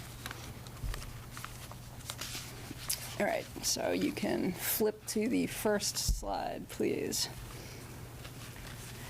So this is a map of the top of the city's water system. So the city's drinking water comes from 3 surface water reservoirs. We have Ryan, West Whately, and Mound Street. Ryan's the largest reservoir, has a capacity of 750 million gallons. Together, all 3 reservoirs hold more than 1 billion gallons of water. So we are treating surface water, which is very different than other communities who may just treat groundwater from wells. We also have wells, but primarily all of our drinking water comes from reservoirs.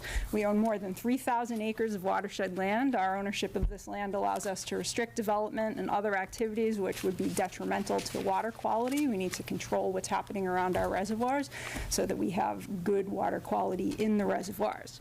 So water flows by gravity from Ryan and West Whately to the water treatment plant, but it has to be pumped from the Mountain Street Reservoir up to the water treatment plant, which is in Williamsburg. So when you see in the legend up there that we have raw water mains, we're talking about the water coming out of the reservoirs going into the water treatment plant, where it goes through a treatment process. And then we flow about 2 million gallons a day to the city. We have 2 transmission mains, a 20-inch and a 36-inch, that conveys water into the city, about 2 million gallons every day. And that can, vary based on demand. And of course, as Coca-Cola ramps down their operations, we're flowing less water than we've typically flowed. So next slide, please. So the water moves through those that's okay. So the water, there we go. So, sorry, back up to the, back up one. That was a preview of the third slide. So water flows through those transmission mains and it hits the corrosion control facility on on Route 9, where it is treated for lead and copper. We also have 2 groundwater wells, as I mentioned, Spring Street and Clark Street, that supplements our surface water supply. So we turn those on if we're having a drought or if we have a big fire somewhere in town and pressure drops and we need to supplement our surface water supply. We would turn on the groundwater wells. So we have over 130 miles of distribution water mains shown as the blue kind of cobweb of pipes, so all over the city. And many of those mains are decades and decades and decades old. Some of them were installed well before the turn of the last century, so I'm talking about the 1800s. I'll talk a little bit about the age of the water main on Main Street a few slides from now. So as the water moves through the city, we have to control its pressure. It's actually moving downhill from the water treatment plant, so we have to make sure we're maintaining appropriate pressure. So we have ways to reduce the pressure. We have ways to increase the pressure. And again, we have to make sure that we are maintaining constant pressure in the system. So when you turn on your tap, you're filling your glass of water, or if the fire department needs to hook to a hydrant to fight a fire, that they have sufficient pressure. So now you can go to the next slide. Sometimes pictures are worth 1,000 words, so these are just kind of some key features of our water system. I want to call your attention to the photo in the upper right-hand section of that slide. That is a new installation of pressure control systems in Leeds, and that is actually going to be put into service the first week in April. So Councilor Maori, will be in touch with you about impacts to Ward 7, but basically what this system is going to allow us to do is to increase fire flows to Leeds, where we've struggled for many years with low pressure. So if there were to be a fire in Leeds, we can't get the pressure there just because of the hydraulics of the system that we would want to. So this station going online is a big deal for us, and hopefully is a great benefit to the residents there. There'll be a little disruption to the system as we put it into service, and I'll communicate that out when the time comes. I also want to call your attention to the picture in the lower right, which is the Ryan Reservoir spillway. So we did some temporary concrete repairs here in 2017, but I'll talk in a couple slides about more significant capital investment that is going to be required here in the coming years. So next slide, please. So these are the folks who make our water and maintain this very expansive system. They're led by Water Superintendent Keith Snape and the Chief of the Treatment Plant, Ian Henderson. So there's roughly 22 positions that are paid fully or partially out of the water enterprise. Some employees like me are paid partially out of the water enterprise. I'm paid from multiple sources. Some positions are paid fully out of the water enterprise, like the chief operator who does nothing but water all day long. So all employees hold a multitude of licenses. They have commercial driver's licenses, which allow them to operate vehicles more than 26,000 pounds or with an air brake.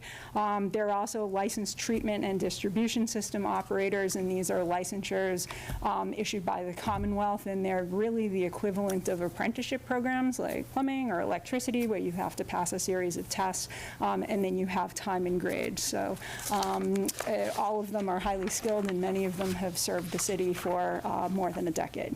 So next slide, please.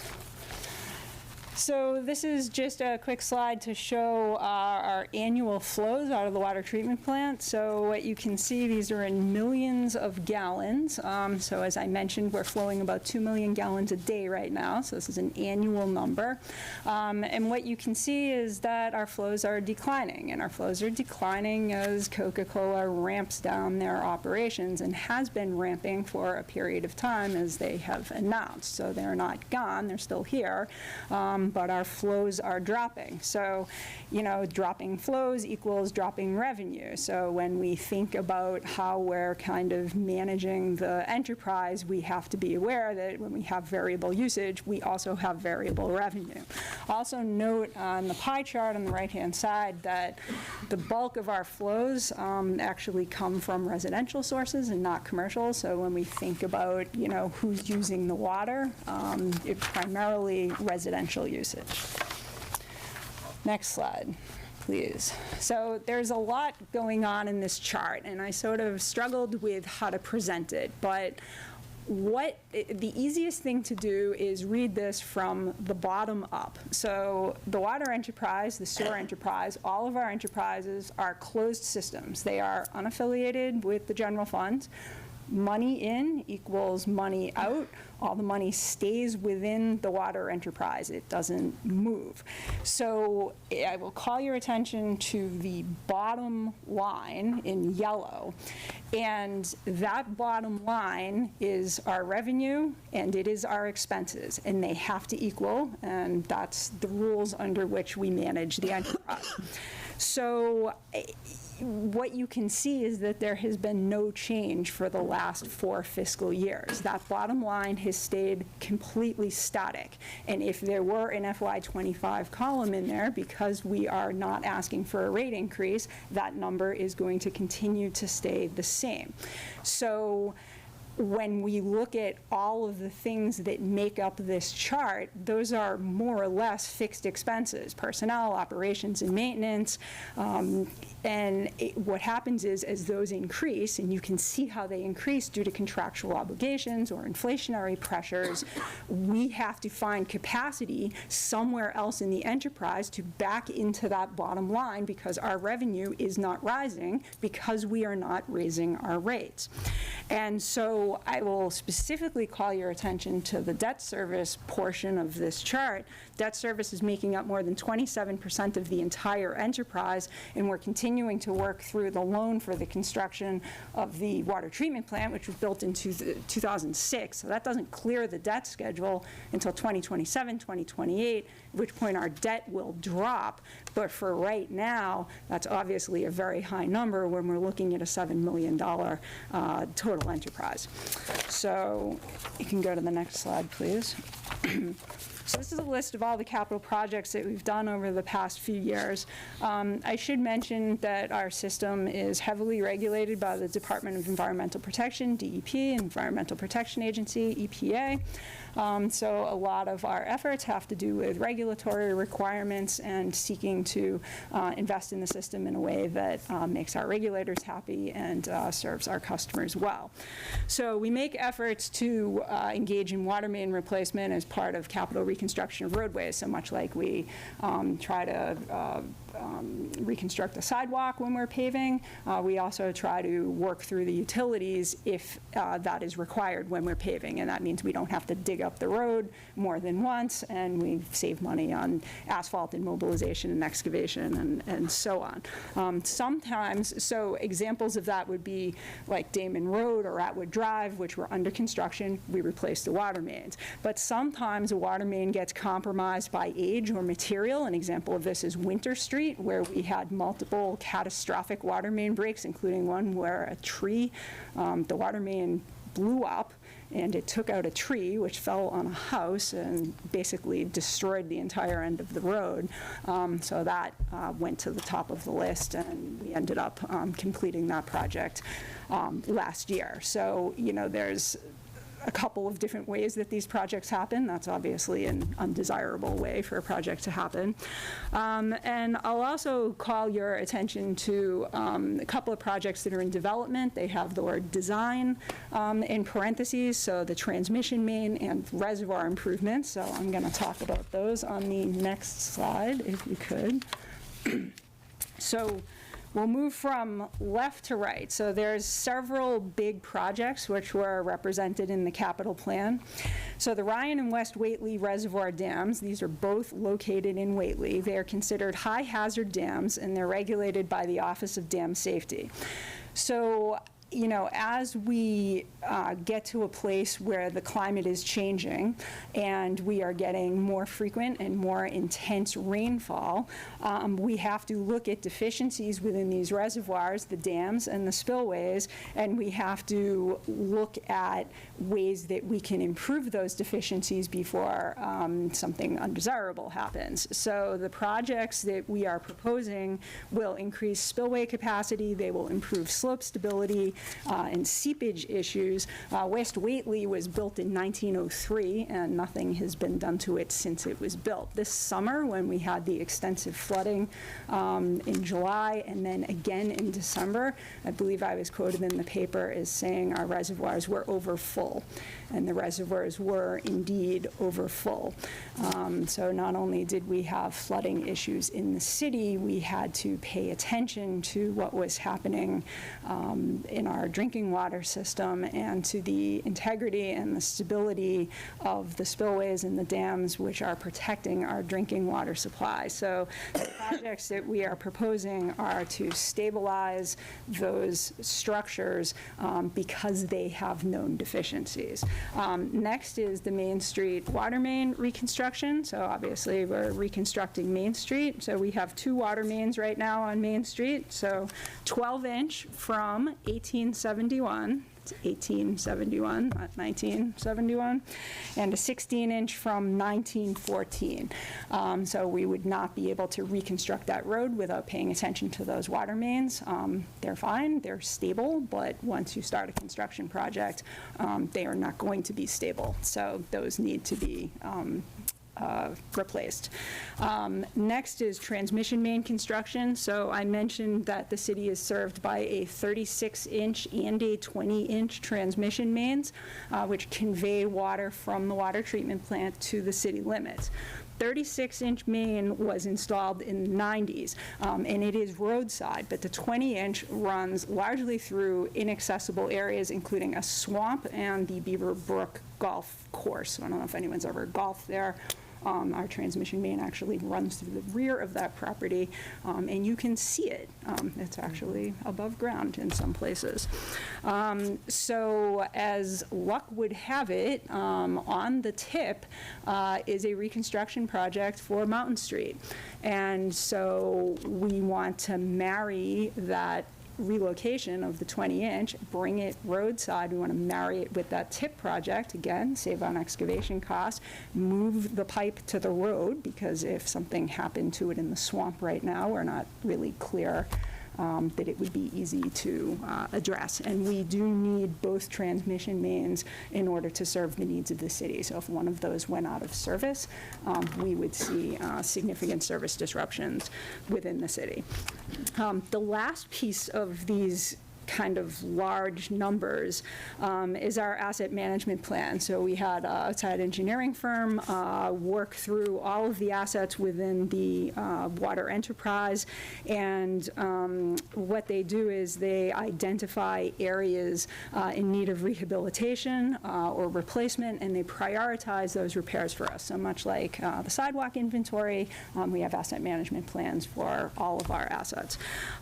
So we have 2 water storage tanks, large water storage tanks that are currently out of service, one on Turkey Hill, one on Reservoir Road, and they can be demolished so that we don't have to deal with continued maintenance on them. And as soon as we put that lead station into service, we will actually be able to deconstruct the Audubon Road tank. So that will be coming down. That tank was built a long time ago, and we have to actually have divers enter the tank and inspect it, and there's a lot of regulatory requirements associated with keeping that in service. So if we can decommission that tank and remove it, that will be a huge savings to us.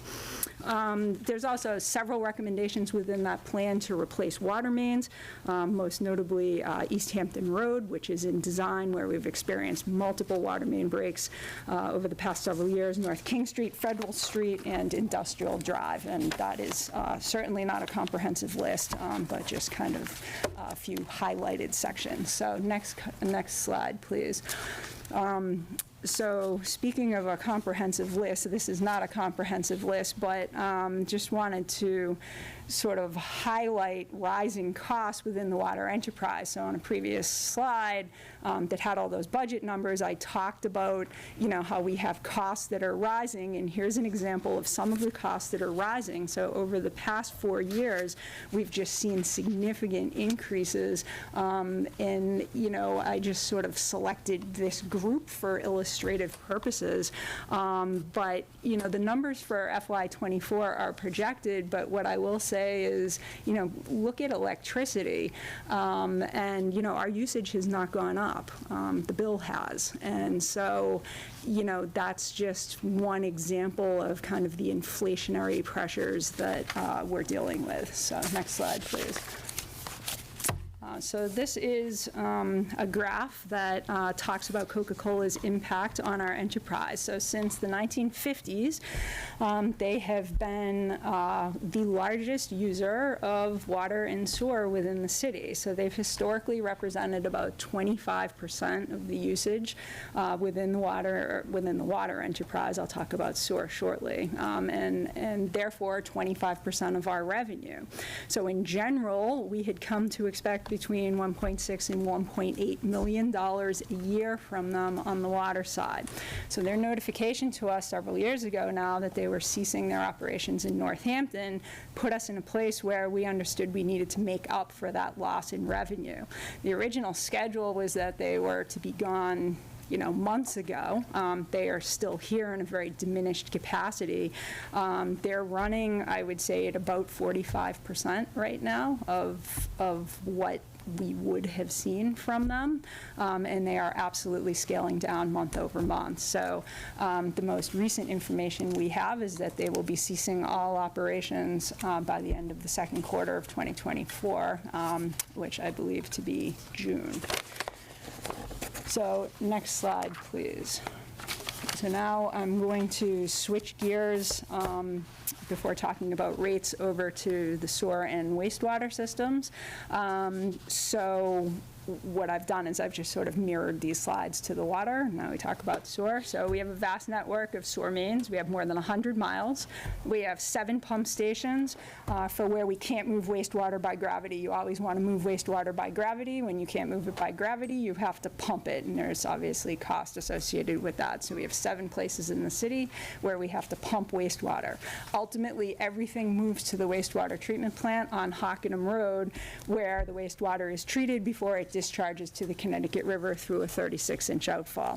So we are flowing about 5 million gallons a day through our wastewater plant, and as with water, all of our operations are regulated by EPA and DEP. We are permitted by EPA. We have what's called an NPDES permit, National Pollutant Discharge Elimination System permit.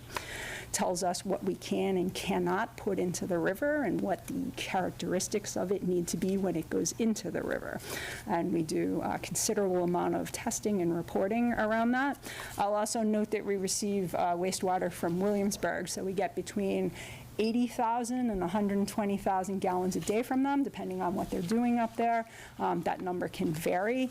If it's very rainy, we could potentially get more, and I'll talk about inflow and infiltration in a second. So next slide, please. So these are the employees from the sewer enterprise. We have employees who are responsible for the sewer collection system as well as the wastewater plant. The sewer system is overseen by Highway Superintendent Mike Antosh, 36 years of service to the city, and sewer general foreman Brendan Shea. The wastewater treatment plant is overseen by Superintendent Dale Small up there on the right-hand side, and his chief, Ronaldo Roman. Dale has 36 years of service to the city, so incredibly fortunate to have quite a bit of institutional knowledge with us. Certainly makes our life a lot easier. There's not a lot these guys haven't seen and not a lot they haven't experienced. So when we have sort of the catastrophic events that we experienced over the past summer, their experience is very important in managing those events.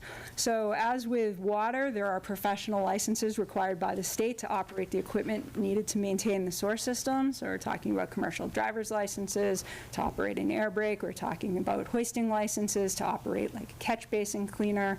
And, you know, the plant operators also have to go through almost like an apprenticeship program like the water treatment plant operators, where they have to test, and then there's time and grade. We are operating one of the most complex wastewater treatment plants in the region.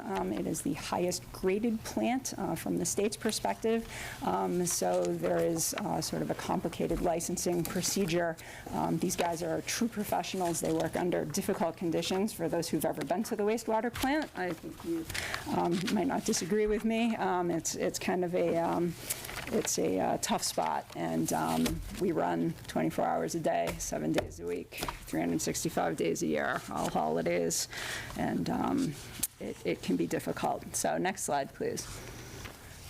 So these are our annual wastewater treatment plant flows. So I mentioned that we're flowing about 5 million gallons a day, but there are times when it rains, and particularly this summer and in December as well, where we can flow up to 20 million gallons a day. And the reason for this is a phenomenon called infiltration and inflow, also known as II. So that's when groundwater, stormwater, rainwater gets into the sewer collection system and makes its way to the Hockham Road station, where we have to treat it as though it is wastewater. So that's obviously not desirable, and it costs money, and it sort of puts our plant right on the edge of its capacity. So every time we get one of those really intense thunderstorms, you know, that comes through and you get like 2 inches of rain in a half an hour, we're probably flowing 20 million gallons down at the wastewater treatment plant, or, you know, in the teens, when our typical flows are around 5 million gallons. So the photo, and I'll also mention before I move on to the photo, you can see that, you know, we've had very wet weather the past few years. You know, we had a drought, so your flows were a little bit lower, and now those numbers are higher because, again, we have II. Our system is very old. A lot of these pipes were constructed in the, you know, 1800s, and, you know, II definitely increases our flows in a way that is not ideal. So the photo on the right-hand side is of the aeration tanks at the plant. So this is part of our treatment process, and they're refurbished during the phase 1 upgrades of the plant. So each one of these holds 250,000 gallons of wastewater. There's 8 of them, so you are looking at a picture of about 2 million gallons of wastewater. So next slide, please.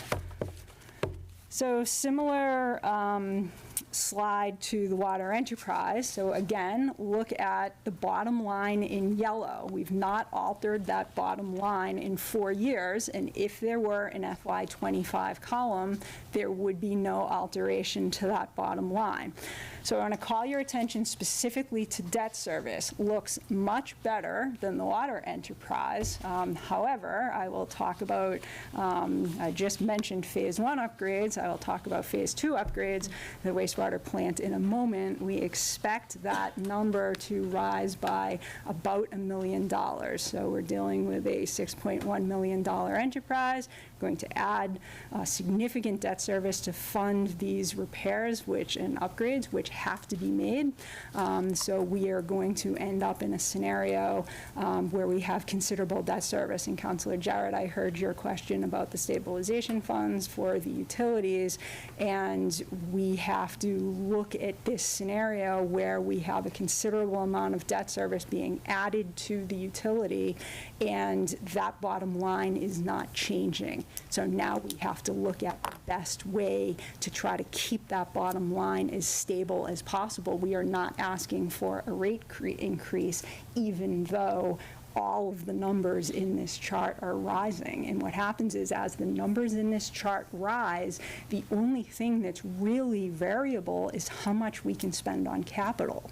So as the fixed expenses increase, as the debt service increases, we end up having to proportionately decrease the amount that we can fund our capital projects with, and that, of course, leads to undesirable outcomes because we're not making capital investment in our system. So those stabilization funds and their intelligent use become very important.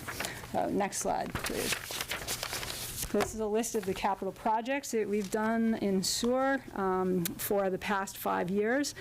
So like water, you obviously have to have ongoing investment in our system. So many of our sewer lines, as I mentioned, are more than 100 years old. They're buried at depths exceeding 12 feet. That can make access difficult. So we still do some old-fashioned digging up of the road and replacing sewer pipes.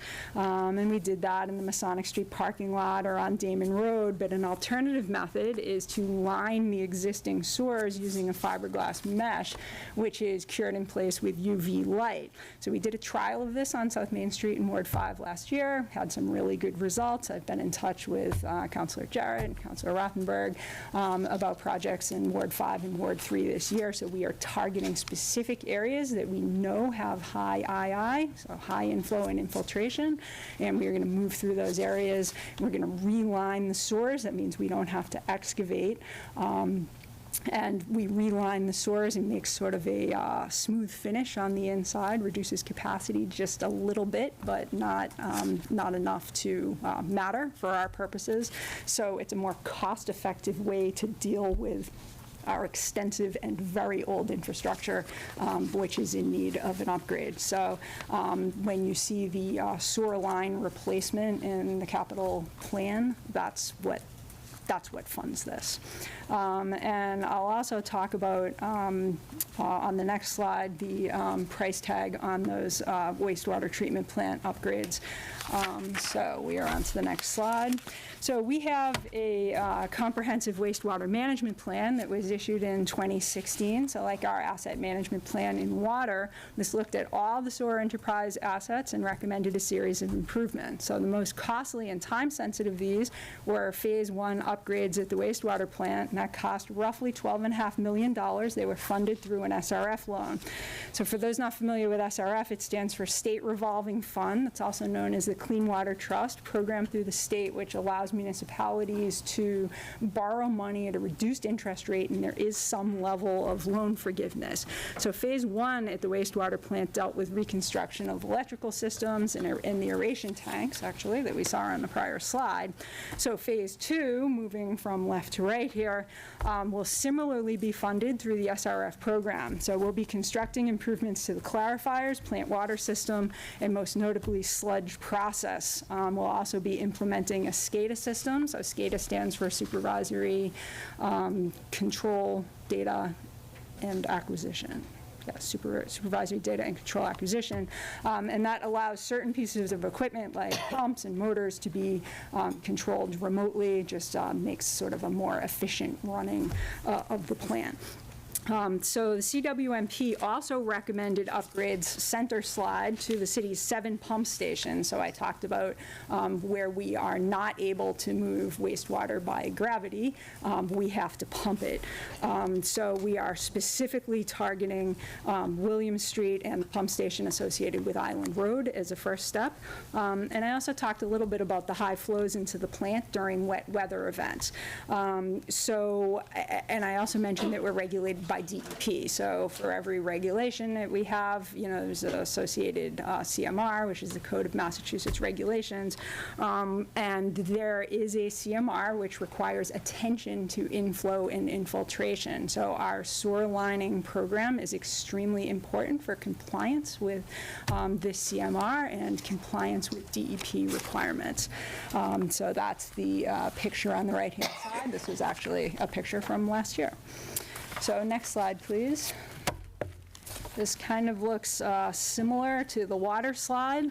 Rising costs, I just sort of, again, this is not a comprehensive list, but I selected just a handful of things to sort of show what we're dealing with. Prices don't always go up, sometimes they go down.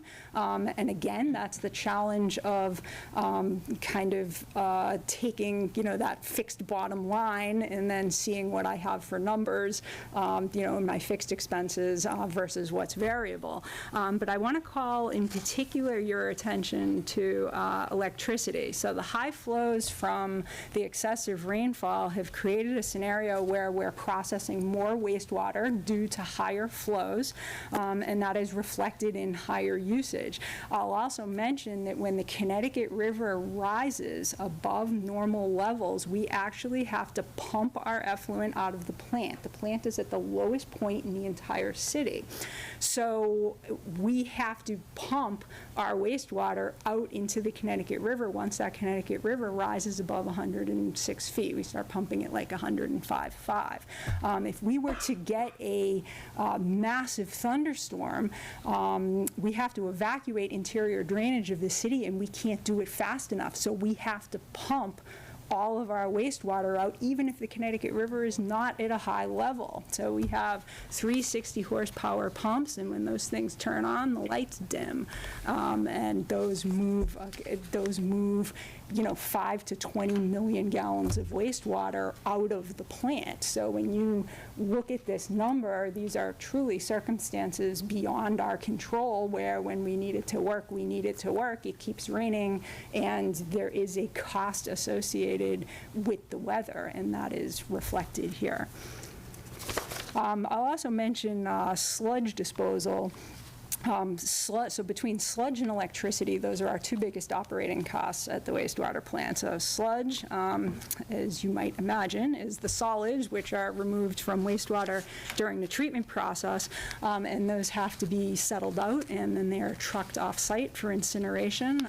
So for those who believe in lucky numbers, we trucked 1,111 tons in FY23. So that is 1111. Play that number. Okay. Next slide. So like the water enterprise, Coca-Cola has been a major part of the sewer enterprise, historically between 20 and 25%, or roughly $1.2 million per year. So their declining usage likewise causes a revenue decline. As we've discussed, they're projected to cease all of their operations by the end of our fiscal year and by the end of their second quarter. So next slide. So now we'll talk about how our utility rates are structured. So there's two components to the rate structure. We have fixed charges, and we have, or base charges, and we have variable or usage charges. So the fixed charges, the base charges, are based on meter size, and this is the concept of the city's ability to serve. So the larger your water meter, the more water and sewer service the city may theoretically need to provide to you. That's the concept of ability to serve, and that's the basis for this portion of our rate structure. So what I've done is put together a slide, just sort of shows the meter sizes and where you could expect to find these types of meter sizes. Most of you probably have a 5-base meter in your house. Coca-Cola, for example, has the only 8-inch meter in the city because they are the city's largest user. But, if you think about what does the hospital have or what does the jail have, they would have a 6-inch, as you can see on the slide. So next, please. So this is a chart just showing FY24 rates and FY25 rates. There is no change that is being recommended. So the variable charges are variable or usage charges are based strictly on usage, and there is a tiered structure at the bottom of this chart to encourage water conservation. So we bill in a unit called 100 cubic feet, or CCF. 1 CCF is the rough equivalent of 748 gallons of water. So a good rule of thumb is that the average two-person household uses about 15 CCF of water per quarter. It's about 11,220 gallons of water. So last year, we made upward adjustments to the quarterly base charges, or fixed portion of our revenue stream, to replace the revenue from Coca-Cola's departure. Usage, or these variable charges at the bottom of this chart, did not change. This year, no changes are proposed to either rate. Next, please. So similar looking chart for sewer rates. So last year we implemented a fixed base charge for sewer. There was no change to the usage rate. Again, we are proposing no changes to the rates for this year. So as a reminder, sewer is billed at 80% of water usage, and the theory behind that is if you're filling your swimming pool, if you're irrigating your lawn, if you're watering your flowers, we are accounting for that water which is not making its way back into the sewer system. So sometimes your constituents may ask you, like, hey, why can't I have an irrigation meter? You know, I'm not using all of this water, and I'm being billed for sewer on water that I'm not using. And the answer to that question is that we bill sewer at 80% of water consumption for exactly this reason, because we understand that not all of that water is making it back into the sewer. Next slide, please. So these are the programs offered by the city through the assessor's office, and these will waive the water and sewer base charges. So the income limits for 2023 are displayed here because the income limits for 2024 are not yet available. So that should actually say FY24 on it, not 2024. So more information on this is available through the assessor's office. So this year we have more than 300 people who have applied for and received waived base rate charges in water and sewer, and the assessor and his staff can certainly answer questions around that. So let's land on the last slide, which is a nice nature shot of our reservoir. So just a few comments in closing here. So, you know, Coca-Cola's decision to cease operations in Northampton was certainly a devastating one for our water and sewer enterprises. I mean, we pride ourselves on rate stability and have proven that over many years. And the increases to the base rates last year were meant to replace the revenue lost from Coca-Cola. They did not represent a rate increase in the true sense of the word, where we're taking that bottom line in yellow and increasing it by 3% or increasing it by 10%. We were simply trying to stay even. All we were trying to do was just keep the same level within the enterprise, and that was why there was an upward adjustment. I think that, you know, though they remain, their usage is diminishing. So one of the questions that you may hear is, well, they're still here. They're still giving us revenue, and you weren't planning for them to still be here, and that is correct. They were, by all accounts, supposed to have ceased their operations and exited the community by now. They are still here. They're working in a diminished capacity. They're running at about 45%. Our revenue is variable from many sources. The base rates are fixed, but we rely primarily on variable revenue, usage-based revenue for both the water and sewer enterprises. So it is unclear to us what level of surplus we may or may not have by the time the fiscal year closes, because if something happens and that usage goes down, we may come in exactly on our revenue target. We have to prove revenue for DOR. If we are short, if we had not implemented these base rate changes last year, we would have been in a scenario where we would have either needed to make cuts or we would have needed to transfer some from stabilization to stabilize the enterprise, and then we would have been in a far worse position this year and in out years than we are. We are stable council, and everything is stable. It is possible that we will have a surplus at the end of this year because Coca-Cola is still here. DOR will certify that to retained earnings within each individual enterprise, and at that point, we will come to council with a recommendation about what that surplus should go to. And examples of what it could go to is to increase debt capacity, to stabilize rates for future years, to fund capital needs. You know, every time I have a water main break, it costs $30,000.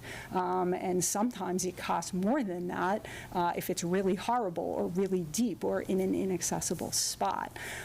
So I think that there is certainly some community conversation around, well, Coca-Cola is still here. And we all acknowledge that Coca-Cola is still here, but they are tailing off month over month.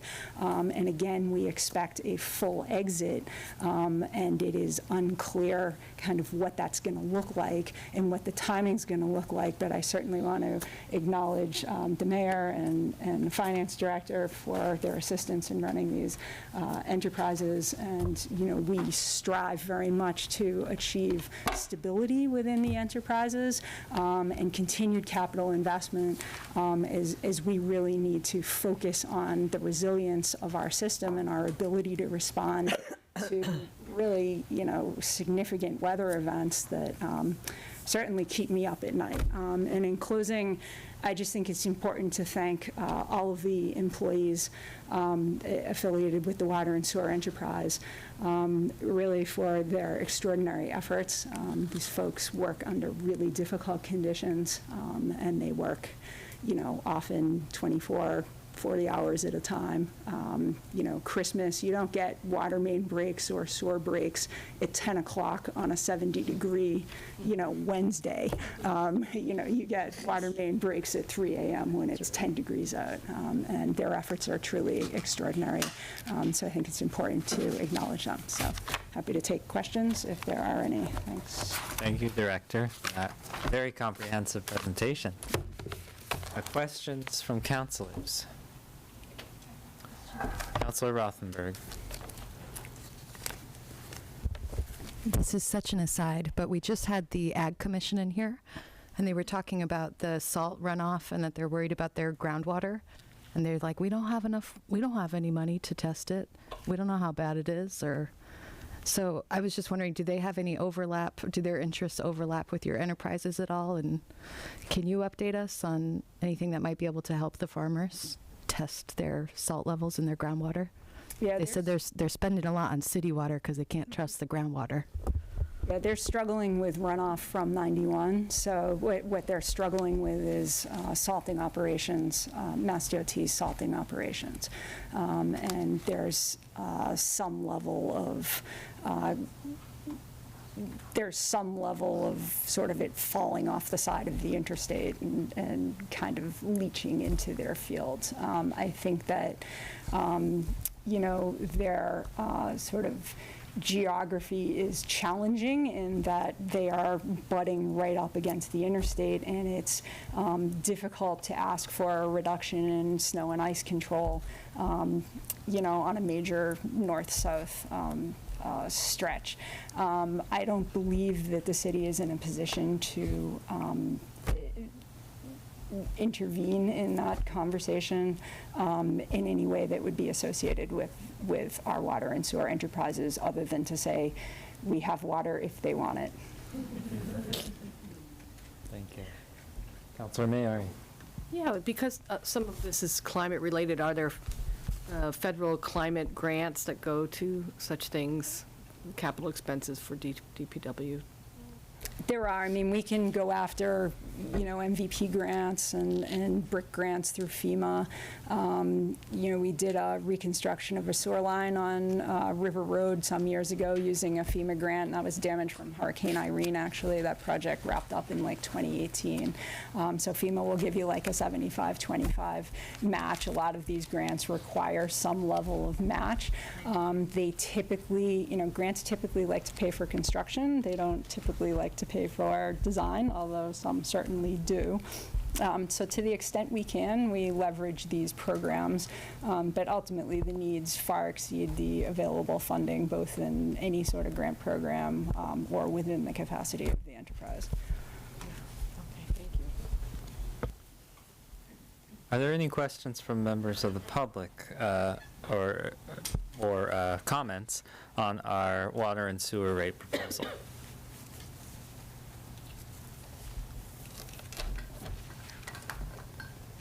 And I see Gwen's, nope. Gwen, were you wanting to raise your hand? For water and sewer rates? No, okay. Any questions from counselors? Counselor? Yes, just one clarification, Director Lascalia. Thanks very much for that very thorough presentation.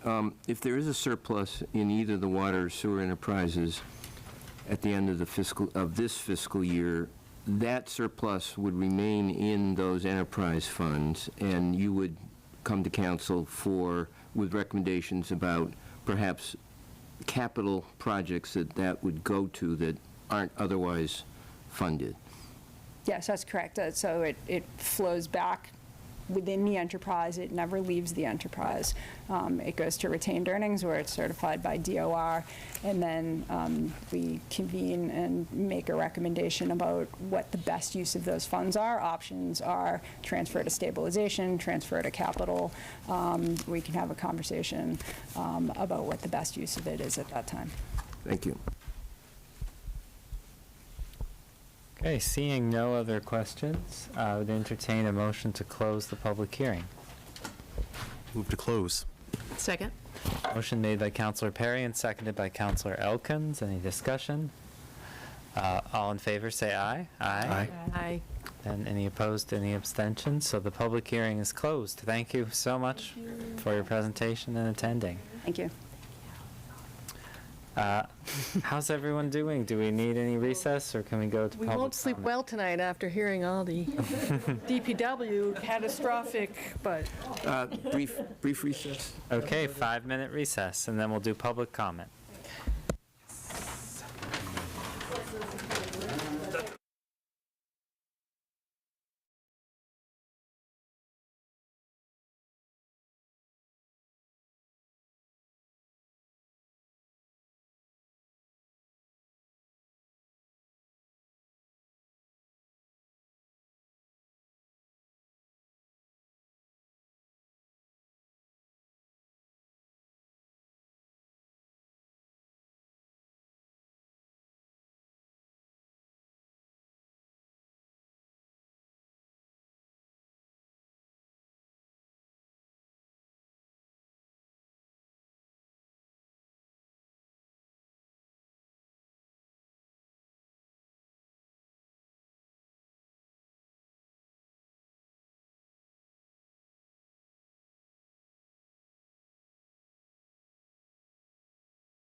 Welcome back, and it's bright and early for public comment. Thank you all for sticking around. I have a list of folks who've signed up at the podium. If you're on Zoom, you'll use the raise hand feature. If you're calling in by phone, you can raise your hand by hitting *9. And if you're having trouble raising your virtual hand, you can turn on your video, physically raise your hand.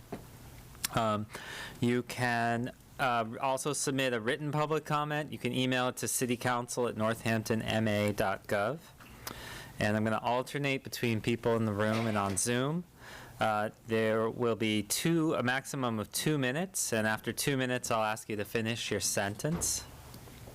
And we don't respond during public comment, so direct your comments to us, but we will not be responding. We also ask that all of us conduct ourselves with civility and respect. And you may speak on any topic. It doesn't have to be an item that's on the agenda. And so we will start with folks in the room. I think Tom Pease already left. Steve Connor left. Penny Geis left. Ahmad Esfahani. If you could state your name and city or town for the record. Of course. Thank you. Yes. My name is Ahmad Esfahani. I live at 44 East Cleveland Street in Greenfield. I'll be very brief. I'm here tonight simply to inform the City of Northampton that I am seeking the nomination signatures necessary to run in the upcoming primary for District 2 as a Republican candidate for Congress. That's it. Thank you. Thank you. We'll now go to Zoom. Jackie Balance, your name and city or town. Welcome. Jackie Balance from Bay State Village in Florence. I'm here tonight because of the item on the agenda, the citizens petition to block development of any automobile dealership on King Street at the intersection with Finn. I've known that intersection for decades. My husband back in the 80s used to take his Honda there for service. And then the Honda closed, and then the building was vacant, and then the building was demolished, and then the lot was vacant. And now somebody wants to put another auto dealership there when we have a housing crisis, and that is a wonderful location for mixed-use, middle-income housing. People can walk to Stop and Shop, they can walk to the post office, they can walk to a handful of pharmacies. It's on a bus line, I believe. That lot, if we need housing, that's a place to put it. So I support the citizens' petition to zone that area without auto dealership development. Thank you. Thank you. Next in the room, Benjamin Spencer.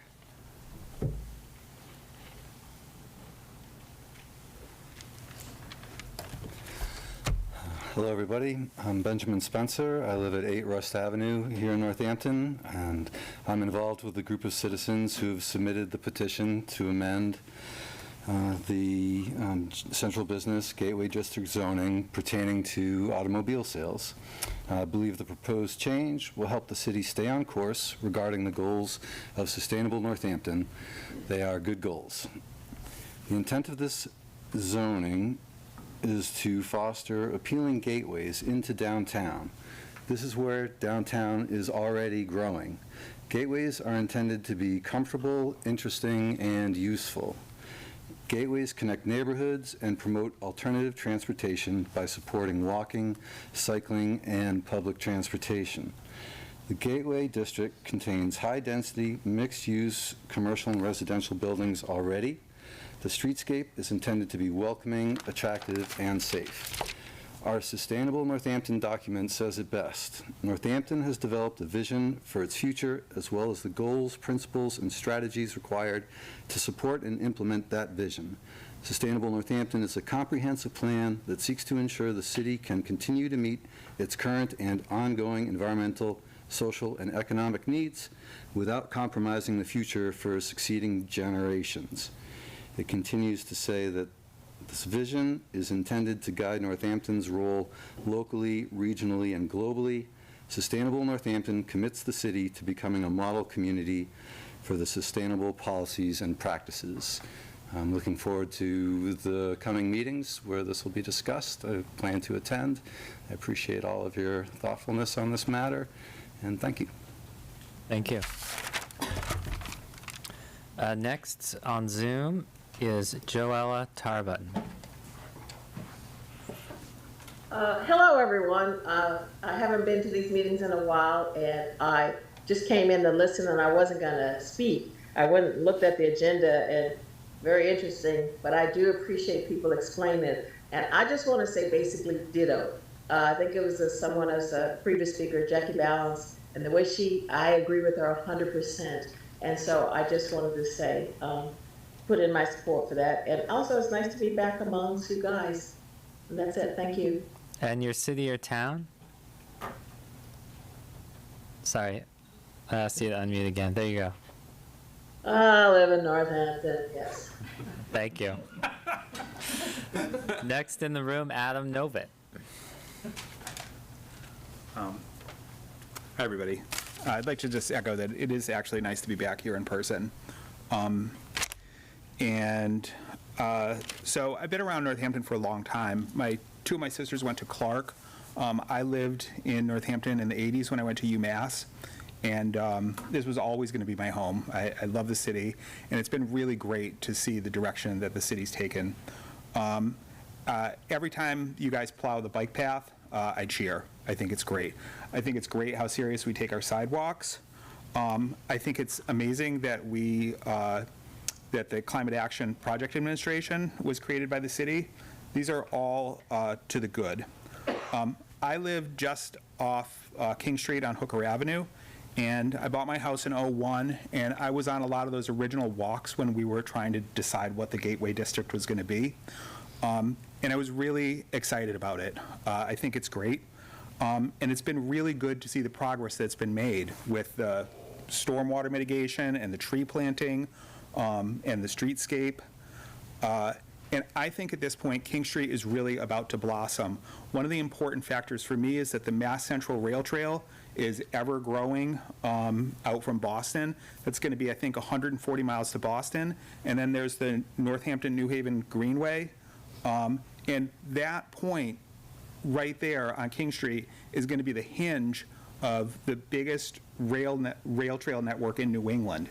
It's going to be a real opportunity for people using that for tourism, for people using that for transportation. And I just feel that it's inappropriate to put a car dealership there. And the other thing is, I feel that Northampton faces competition from other cities like West Hartford, Hanover, New Hampshire, just different places, and we need to get a little bit more critical mass of pedestrian streetscape to make this a worthwhile place for people to come to.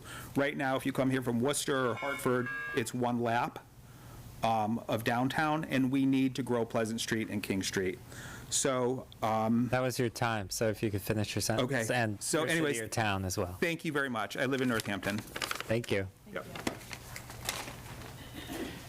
And on Zoom, Gwen Nabad. Gwen, your name and city or town? Yes, hello, my name is Gwen Nabad, and I live in Northampton. And I'd like to speak in support of housing. Any more housing that's built in the city is going to make things more affordable. Thank you. Thank you. Anyone else in the room who wishes to speak? Okay, on Zoom we have Louisa. Hi, I'm Louisa Wimberger. I live at 31 Perkins Avenue in Northampton. I have rented here for 10 years, and I was fortunate enough to purchase the house 2 years ago. I also want to say that when I heard the concept of putting in a Volvo dealership in that space, which has so much potential, I was really disappointed. It seems like an odd choice for a place that has so much potential, as I said, and whether it's for housing or for shops or restaurants or some combination of that, it actually has some room for parking, which really helps people who can't find parking downtown. And I just feel like when Sticks and Bricks moved on to King Street, I was really encouraged, thinking that King Street was sort of going in a more creative, small business, more personal direction to welcome people in. And so I'm really hoping that that can be the case. A Volvo dealership would really be smack in the middle of a place that really needs some improvement. And I will just say too that when people come to visit me for the first time, they come in on King Street, they come onto Perkins, which is this lovely haven, wonderful place to live, but they can't really believe that King Street is right there because it's so commercial. And I would really like to keep more commercial things out of that space. Thank you. Thank you. Is there anyone else who would like to speak?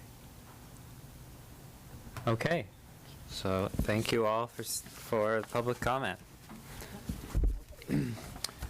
Next is announcements from councilors and the mayor.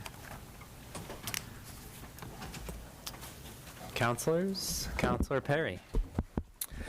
Yes, I just want to let everyone know that coming up April 5th and 6th is the Power of Truth Festival. It's the 3rd annual. It's going to be at Bombix out in Florence. The keynote speaker is Trisha Rose, who has a book that came out, Meta Racism, How Systemic Racism Devastates Black Lives.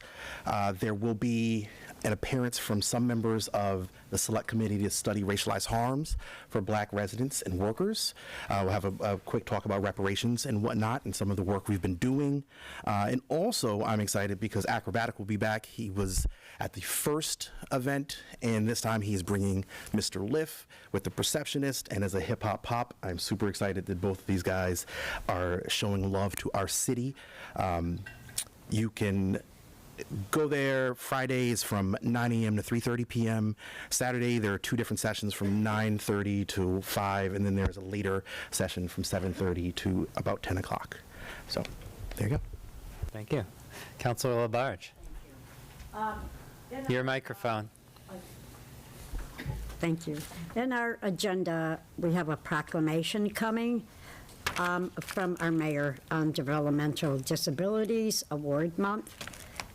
And I was so honored to see whose name was on this. Victoria Regish was a resident of mine on Glendale Road with her 2 sons. They lived on one section of the house, the 2 boys, along with 3 boys. And Vicky lived in an attachment. And I had visited Vicki many, many times and given her rides down to the senior center and that. Reading this language is exactly what Vicki was all about. That's all she cared about was her 2 sons, and that the care that they were getting was a quality of good life. And she meant business with that. She would call me and tell me about the night shift working there. She had concerns, and I want to thank you, Mayor, and the agency for doing this. She deserves this. Thank you. Thank you. Well, that's a good segue into our announcement from the mayor. Yes. Thank you, Councilor Labarge. And actually, Victoria had some thought to be here tonight when we explained that the proclamation was going to be after 3 hearings and it was going to be later in the evening. She didn't come, but we're told she's going to watch this video, so I'm sure your words are going to be incredibly meaningful to her. And I'm just very happy to recognize her and her sons, and to join her in recognizing Developmental Disability Awareness Month. So I'm going to read this proclamation.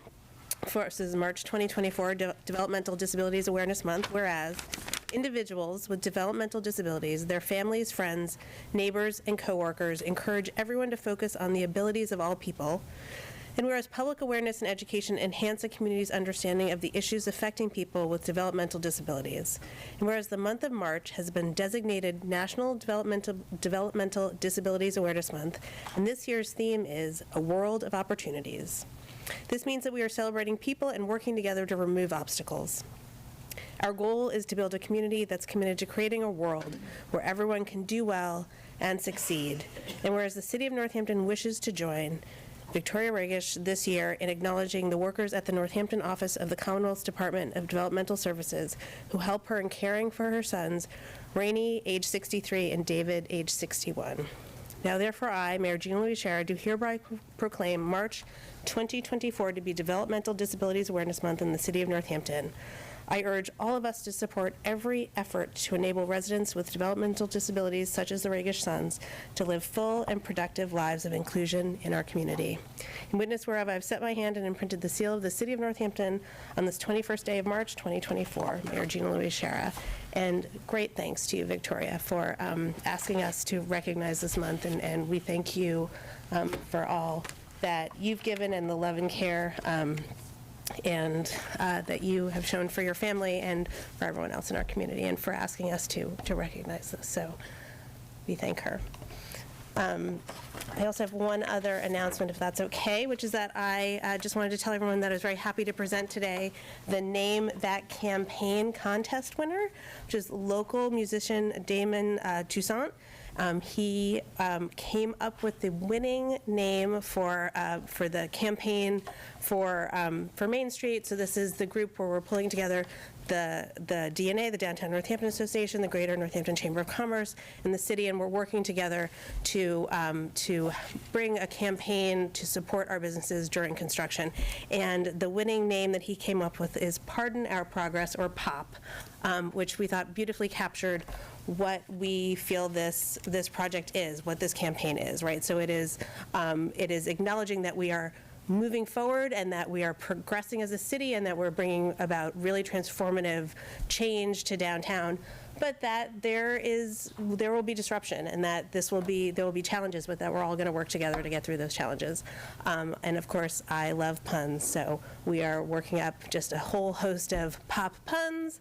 So I want to thank Jillian Duclos of the DNA and Vince Jackson of the Chamber, who joined me today. And I very much want to thank the two counselors that were there, Councilor Clemmer, Councilor Moulton, who came to join us, Alan and Annie from Economic Development, and Jody Doyle of Thorns Marketplace. Jody and Thorns donated the $50 Northampton gift card to our winner, Damon. So I congratulate Damon, and I really thank him for his creativity, and I think we're really all energized by all the ideas that are popping in our heads over this campaign. And if anyone comes up with some good puns, just like throw it at us. We want them all. Okay? All right. Thank you. Any other announcements from councilors? Councilor Elkins.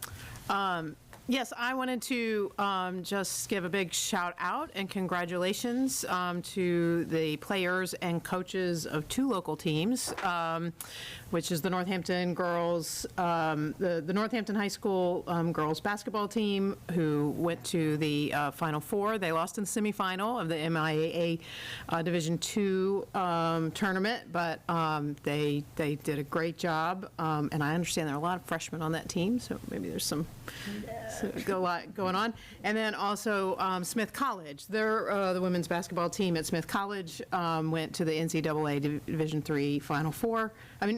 Final.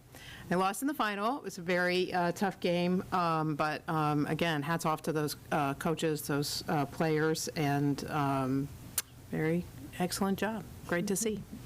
It's not all about Caitlin Clark. Thanks. Councilor Rothenberg. Yes, on the developmental disabilities piece, I just wanted to report that Dr. Bonner and I were panelists just this week on Wednesday over at City Hall for a state-funded review of how we're spending a grant from the Early Childhood Development Center, or Early Childhood Center. And I don't know if you all have had a chance to meet Laura Frogameni yet, who runs that group, but she's just fantastic. The presentation was fabulous. I know that every time the state comes to monitor the grant spending, they're really impressed with what we're doing. And just to let you know a little bit about the program, if you haven't learned about it already, we're really making it possible for special education to be at all daycares in the city so that kids don't have to be removed and bussed around from school to school. And it's just amazing. We are really leaders in that space, and I lift Laura Frogameni up for being that great leader for us. We're very fortunate. Thank you. And the mayor for giving us $200,000 for the ARPA funding for that. So we're doing a great job on that as a city. Thank you for making this special day. Any other announcements? All right, thanks. We'll move to the consent agenda. So I'm going to read the items, and if there are any removals, we will consider them separately. The minutes of the February 21st special city council meeting. 24.013, appointments to the Human Rights Commission and Historical Commission. All positive recommendations from City Services. Jamila Gore to the Human Rights Commission and Michael Curtin to the Historical Commission. 24.019, an order to authorize payment of prior year bill in second reading. 24.022, an order to appropriate $65,000 free cash to economic development projects and initiatives in second reading. 24.026, applications for renewals of secondhand dealer licenses, the Family Jewels on 56 Green Street and Ross's Place at 6 Bridge Street. 24.027, application for renewal of junk dealer license, Sharon and Richard Huntley. And 24.044, appointments to Council on Aging and Transportation and Parking Commission. This is for referral to City Services. We have to the Council on Aging, Jean Henry Hoos, and to the Transportation and Parking Commission, Jamie Albro Fisher. So are there any removals? Seeing none, entertain a motion to approve the consent agenda. Move to approve. Made by Councilor Elkins, seconded by Councilor Labarge. No discussion. No, roll call. There are financial orders on the consent agenda. So have a roll call, please. Councilor Elkins. Yes. Councilor Jarrett. Yes. Councilor Labarge. Yes. Councilor Maori. Yes. Councilor Moulton. Yes. Councilor Clemmer. Yes. Councilor Perry. Yes. Councilor Rothenberg. Yes. Councilor Dubs. Yes. That passes unanimously. Moving to financial orders on first reading. The first is 24.042, an order to transfer $7,200 from City Clerk's Personnel Services to ordinary maintenance budget. Would the Mayor or Director Nardi like to speak to this? Can you pull it up? This is the, sorry, hold on. Oh, yeah. Here we go. The clerk one. Right. So this is the transfer of funds from the city clerk salary lines to the ordinary maintenance lines. This is to cover additional costs in regards to election coding, second census mailing, archival supplies, and ordinance updates. And the transfer is as follows. We're asking for the $7,200 come out of the election workers' salary line and to be broken out as outlined here for the purposes as outlined. There's surplus in election workers, right? Yep. Great. Thank you. Are there any questions about this transfer? Then our choices are to refer this to the consent agenda of our next meeting or to refer it to finance. Move to the consent agenda. Second. Motion made by Councilor Labarge and seconded by Councilor Moulton to refer this item to the consent agenda. Any discussion? All in favor, say aye. Aye. Aye. Any opposed, any abstentions? So that item will appear on the April 4th consent agenda.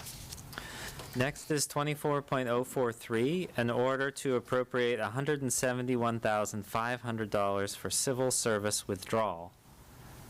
And I'll bring it up on the screen. There's quite a bit to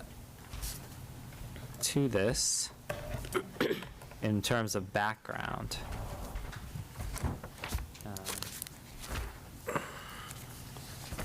While you're pulling it up, do you want me to give a brief absolutely. introduction? So a little more than a year ago, the City Council passed a home rule petition to remove the, oh, now my notes are missing. There we go. The remaining employees in the city from civil service. And that had been part of the bargaining agreement in their current contract. So last month, the special act was signed by the House and then the Senate, and then the governor signed the parchment on March 8th. So we, within 60 days, we're required to fulfill the agreement with IUOE Local 98. And so that's why we're bringing this order forward to meet that obligation. And there's right, so there's a deadline for us. Correct. And in terms of where it's coming from, it looks like we have vehicular supplies, 11,600, snow removal supplies, 98,000, and then the undesignated fund balance, 61,005. Yes. Yep, correct. So questions about this order?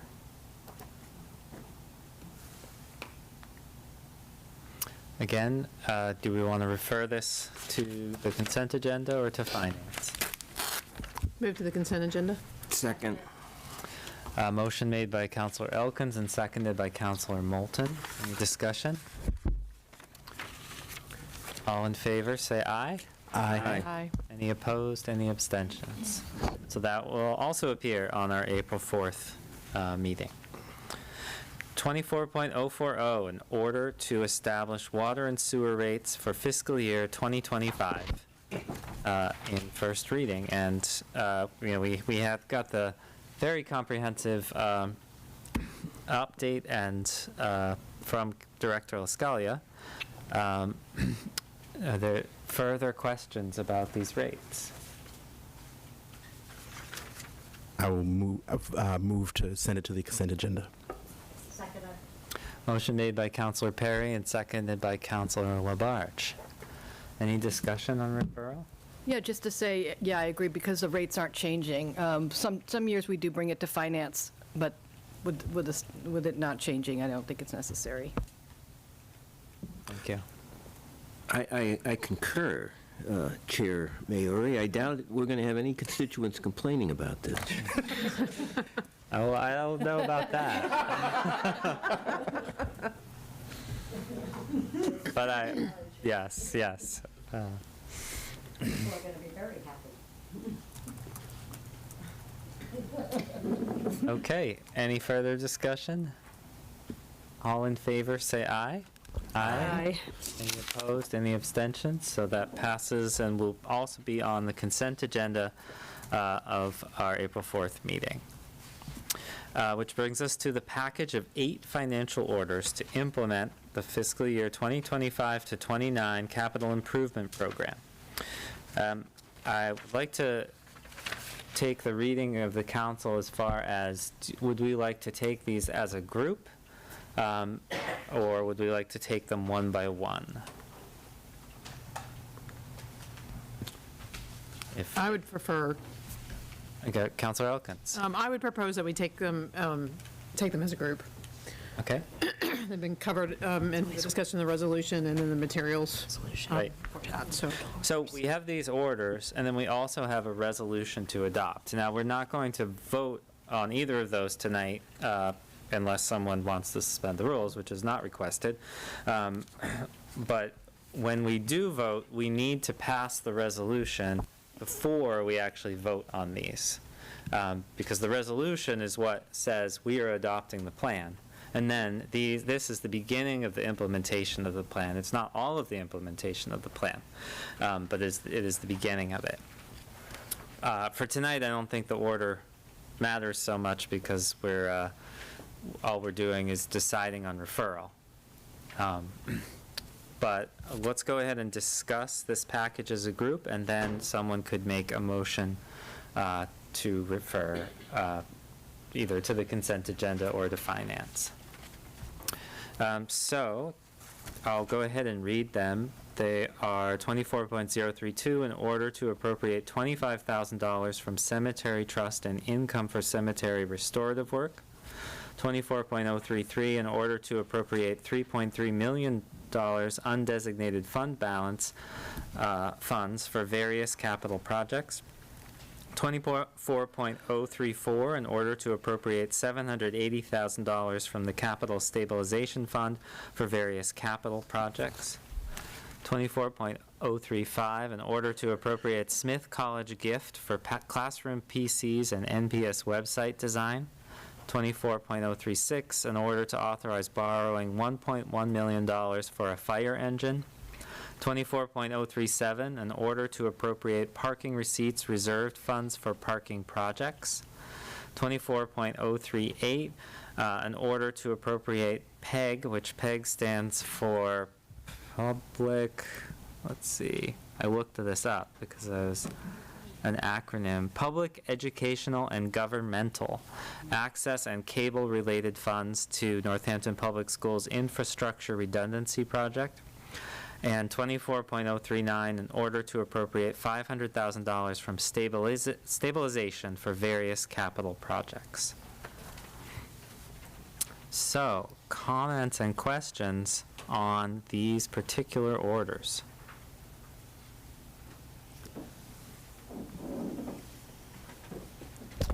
Councilor Rothenberg. Can we just get like a one sentence on all the ones that are just various with more specificity? So many of them, you know, there are a list of many different projects, which I could read if you like, or we could bring it up on the screen to look at. Okay, request to read.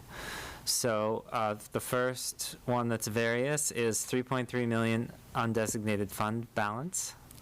We have Central Services, Forbes Library bathroom upgrades for $175,000. Central Services Police Department garage water remediation, $160,000. City Hall exterior envelope repairs, $325,000.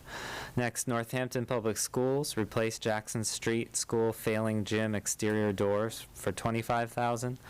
Upgrade and replace components on building camera system at Northampton High School, $50,000. Replace rigging for auditorium curtains and screen at the high school, $65,000. Smith Vocational and Agricultural, electrical distribution panel, $85,000. Generator, $145,485. Multifunction school activity bus, $89,000.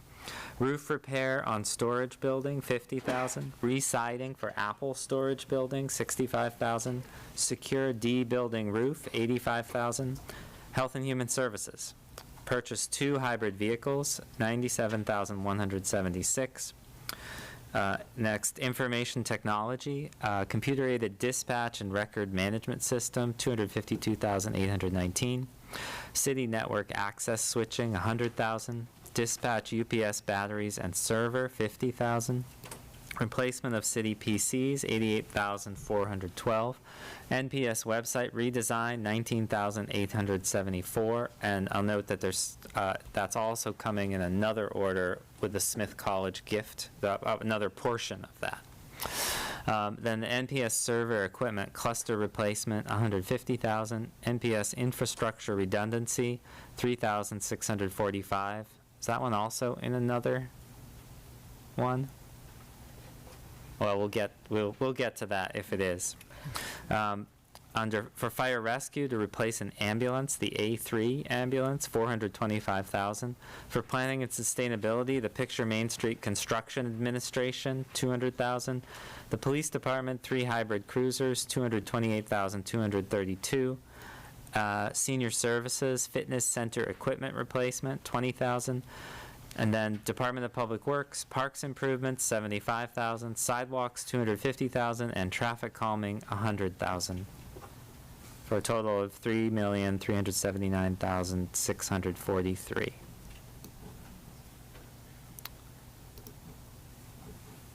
And I'm just going to go on to the next one unless someone wishes to speak about any of those. So now we have the $780,000 from the Capital Stabilization Fund. The Central Services, Forbes Library, lower level HVAC and Children's Department renovations, $30,000. Northampton Public Schools, the high school dishwasher, $60,000. The high school replace and upgrade security alarm panel, $30,000. The district-wide playground repairs and upgrades, $10,000. The removal of damaged and dying trees at Ryan Road School, $50,000. The rebuild tennis courts at JFK, $600,000, for a total of $780,000. And that's two more. There's the parking receipts, reserved funds for parking projects, which has three. It has all for central services, the parking management maintenance toolcat, $65,000. The Gare Garage 5th floor guardrails, $75,000. The Gare Garage painting, stairs, and repairs, $150,000, for a total of $290,000. And finally, $500,000 from stabilization. Central services, the Memorial Hall structural remediation and efficiency reconfiguration is $310,000. The City Hall attic asbestos removal is $150,000, and Northampton Public Schools exterior door ADA upgrades is $40,000, for a total of $500,000. I think that's all of the ones that have many specific things under them. Oh, right, it was the other one that for the NPS infrastructure redundancy was the PEG access and cable related funds.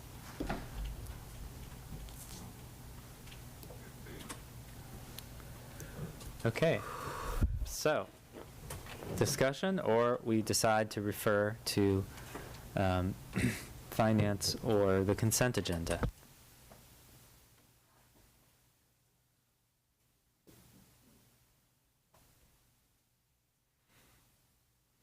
I'll move to refer these to the consent agenda of our next meeting. Second.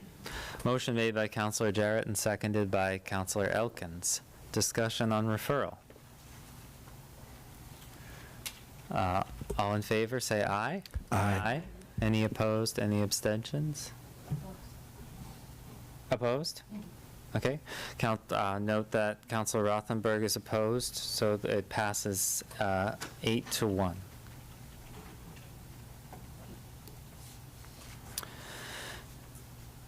Which brings us to, those will all appear on the consent agenda of our April 4th meeting. And that brings us to orders. 24.028, an order authorizing temporary construction easements for Rocky Hill Greenway. So this is a redo because of some minor errors in how the easements were designated. Does anyone wish to speak to this? Yeah, I think this is the, we've had a similar situation before where I don't know that it was, oh, sorry, then I'm not looking at the right one. I'm not sure it was our error. I think they've changed something about the reporting. Oh, Carolyn, do you know? You want to speak to this? Better than I am struggling through it?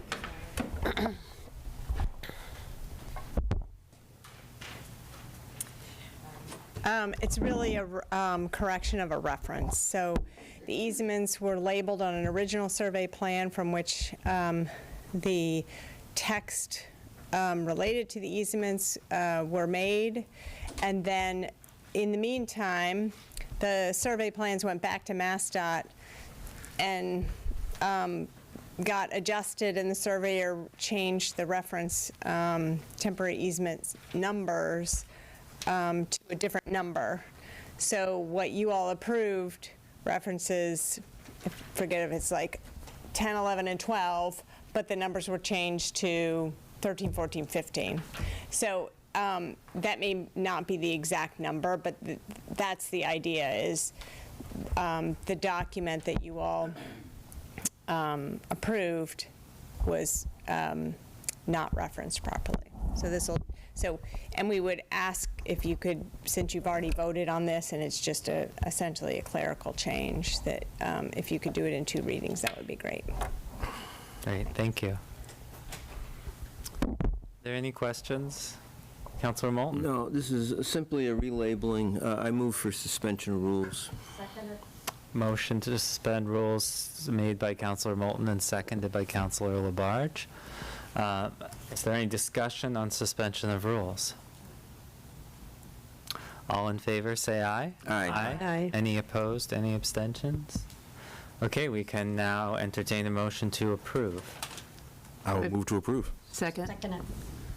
Motion made by Counselor Perry and seconded by Counselor Elkins. Discussion? I am a little unclear as to whether this has to be a roll call vote. I'm just going to do it as a roll call vote just because I'm unclear. I don't think that's but might as well play it safe. So if we could have a roll call on approval of this measure. Counselor Jarrett. Yes. Counselor Labarge. Yes. Counselor Maori. Yes. Counselor Moulton. Yes. Counselor Clemmer. Yes. Counselor Perry. Yes. Counselor Rothenberg. Yes. Counselor Dubs. Yes. Counselor Elkins. Yes. That passes unanimously. And we have here the order of taking, and if folks at the end wouldn't mind staying after to sign, that would be very helpful. Everyone? Everyone needs to sign it.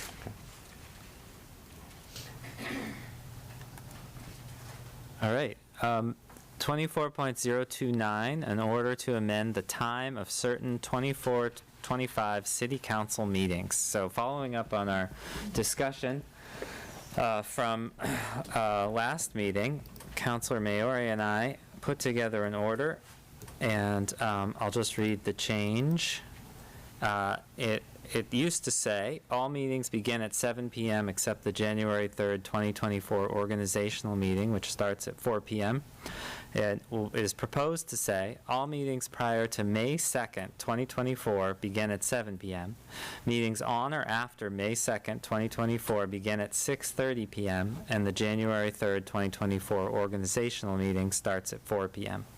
So we figured for consistency, even though that meeting has already happened, we'll leave in the time. And this is, this order only requires one reading.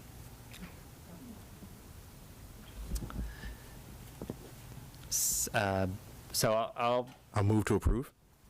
Second that.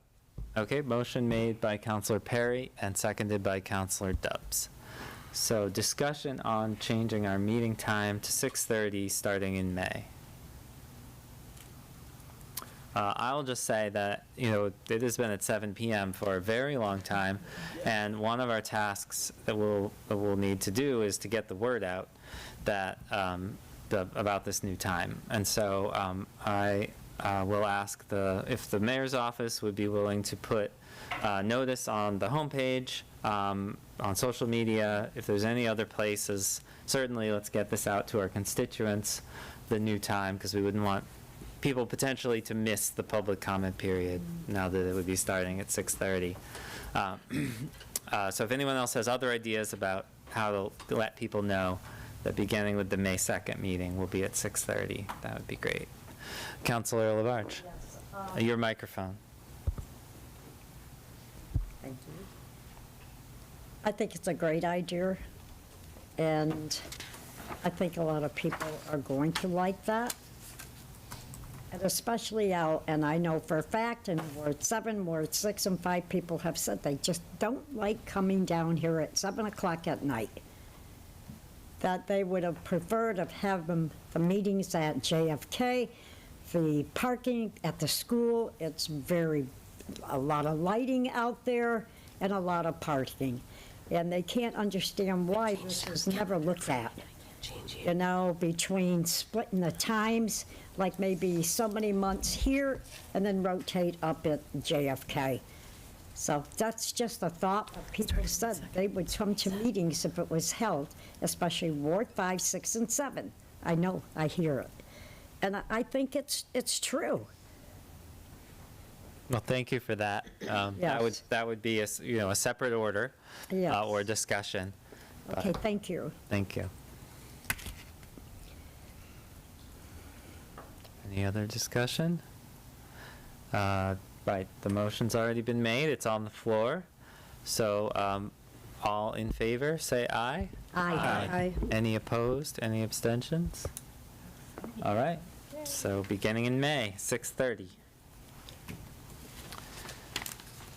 That brings us to 24.025, a petition to amend central business gateway zoning to change automobile sales category from PB, which means planning board special permit, to not allowed. So this is in first reading, and per Mass General Law, Chapter 40A, Section 5, within 14 days of receipt of a zoning ordinance amendment, the city council shall submit it to the planning board for review. No zoning ordinance amendment shall be adopted until after the planning board and city council or a city council committee designated for that purpose, in this case the Legislative Matters Committee, has held a public hearing thereon together or separately. And I will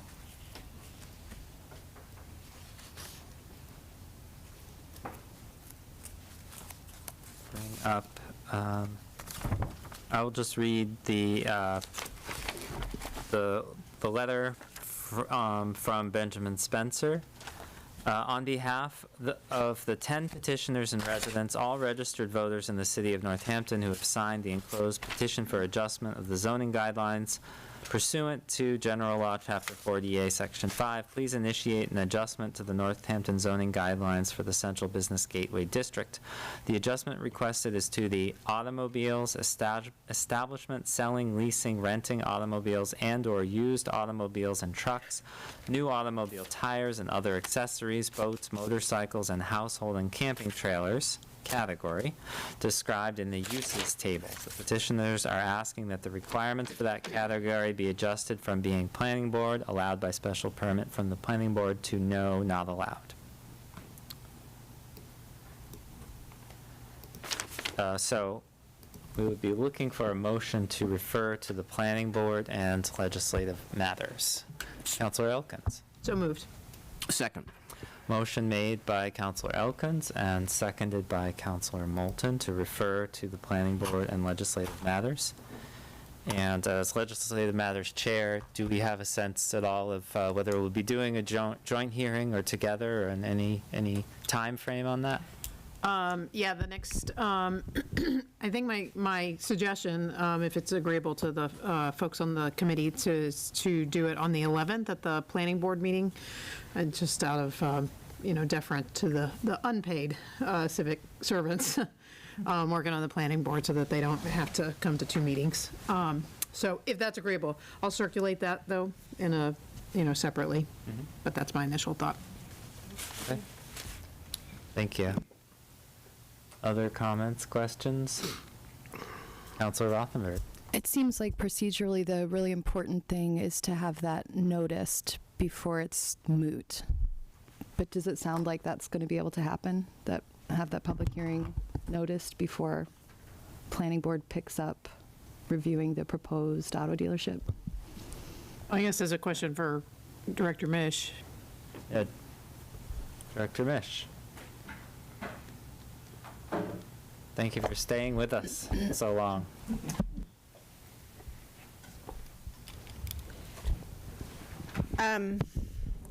The next planning board hearing is April 11th. We'd have to actually advertise next Tuesday, because it has to be advertised for 2 consecutive weeks.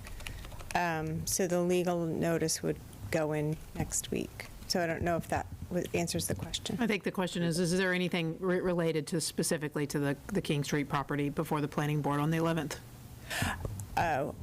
No. So an application has been filed, but it's there were issues related to the filing, so we asked the applicant to work on the plans, and so they have not come back yet. So they're not scheduled on the 11th. Is there any chance that they could get on the schedule before then?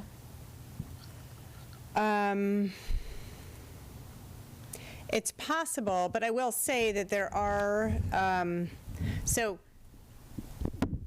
other ways in which the applicant could essentially freeze the zoning to give the applicant time to address what we had originally asked them to address in the zoning.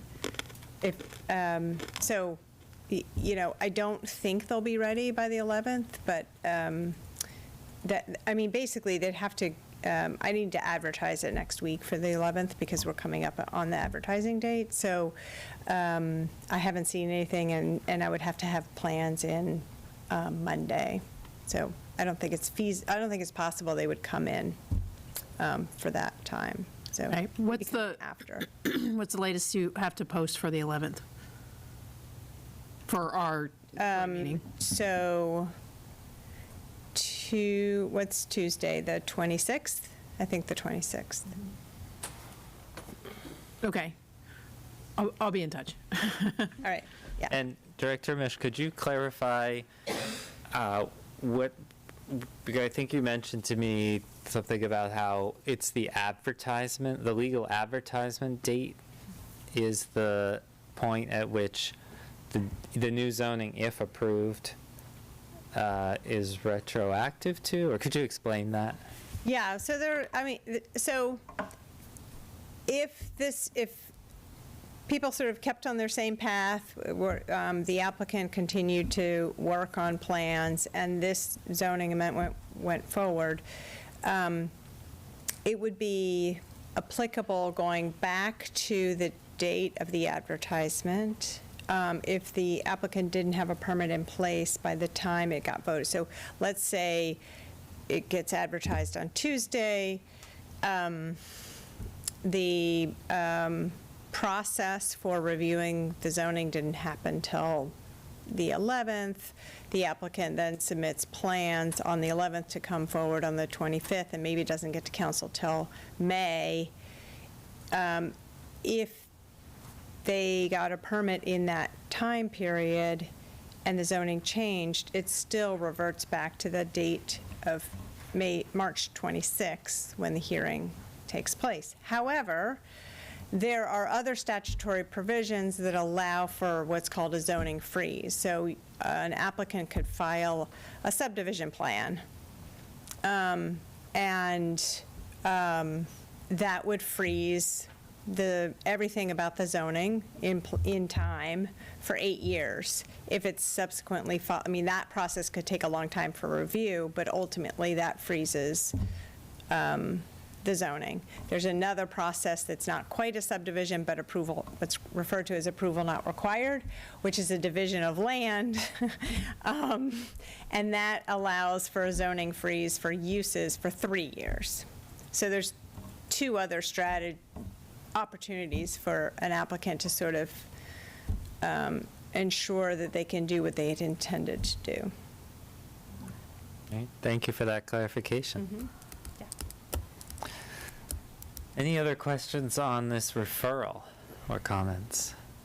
And it's on the floor, right? Yes? Sorry? It's on the floor to be Referred. referred to planning board and legal and legislative. Great, yeah, sorry, it's getting late, I'm forgetting some details. Seeing no other discussion, all in favor say aye. Aye. Aye. Any opposed, any abstentions? Okay.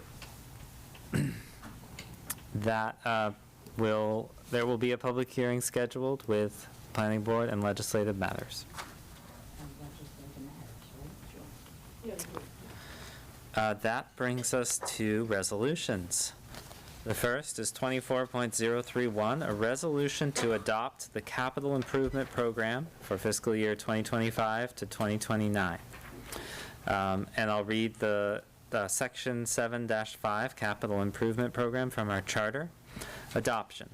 At any time after the public hearing, but before the first day of the last month of the current fiscal year, which is June 1st, the City Council shall by resolution adopt the capital improvement program, which may be amended, provided that each amendment shall be voted on separately, and that an increase in the capital improvements program as submitted shall clearly identify the method of financing to accomplish the proposed increase.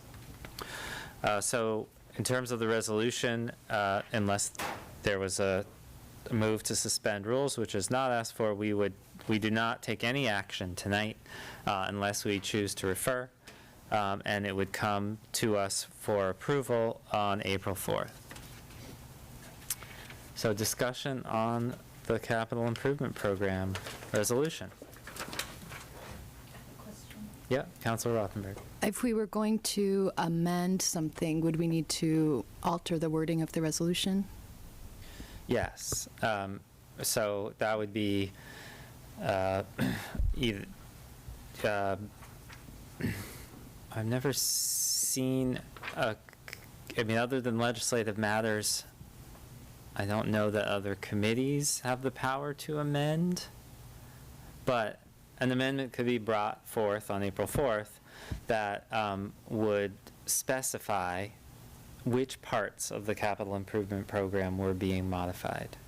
And then each of one of those, as it says, would have to be voted on separately and any increase specified. And that becomes incorporated into the language of the resolution if passed. And into the plan itself.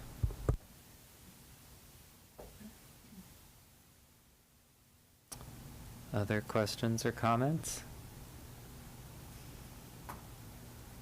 Okay, so then we'll move on. We don't need to vote tonight. And that will be on the agenda on April 4th. Brings us to our last item, 24.030, a resolution in support of the Americans with Disabilities Act, ADA, transition plan in Northampton. And we have the three sponsors here with us tonight. Would you like to, I can bring it up on the screen. Councilor Dubs, Maori, and Rothenberg, would you like to read it? Sure. Should I start? Yeah, go ahead. Okay, thanks. Up while you're starting. Okay, thanks. So, upon the recommendation of Councilors Jeremy Dubs, Rachel Maori, and Quaverly Rothenberg, a resolution in support of the Americans with Disabilities Act ADA Transition Plan in Northampton. Whereas the Americans with Disabilities Act, the most far-reaching extension of civil rights protections following the Civil Rights Act of 1964, was enacted in 1990 by overwhelming majorities of the United States Congress, and whereas on October 2nd, 2020, former Mayor Narkowitz adopted Northampton's ADA self-evaluation and transition plan to serve Northampton's residents by strengthening the city's capacity for providing equal access to people with disabilities in public programs, services, and activities. And whereas Northampton's ADA transition plan reflects Northampton's enduring values of equity and accessibility for all, and whereas the ADA transition plan states that the city needs to reinvigorate its commitment to reducing operational, structural, and communication barriers that limit the participation of people with disabilities in the life of the community. Should I pass this along to another councilor? Rachel, Councilor Maori?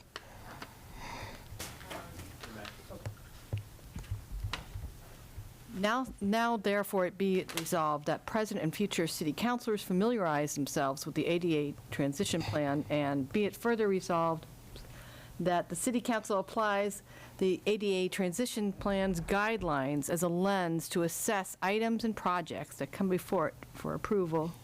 And you like to go?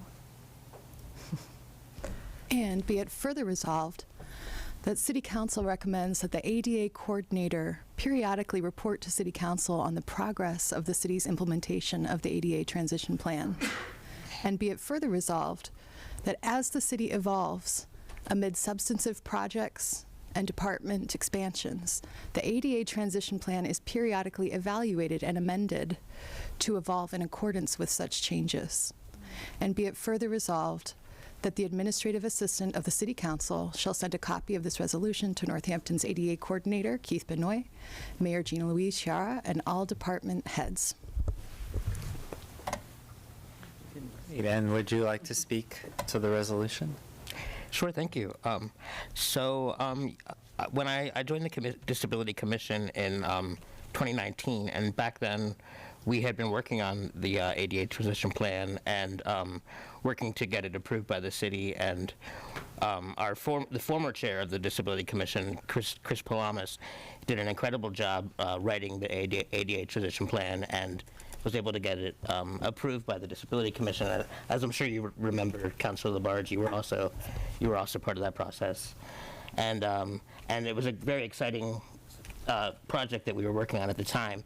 Over the years, I've sort of me and other commission members on the Disability Commission have been sort of curious about the progress of it and where, the implementation of the plan. And when I became city councilor, I asked other councilors about the transition plan, including vice president and president of the council, who were not aware of it. And so together we became aware of it and felt like that it was would be a good thing to make all other councilors aware of it, so that together we can make it kind of an ongoing conversation.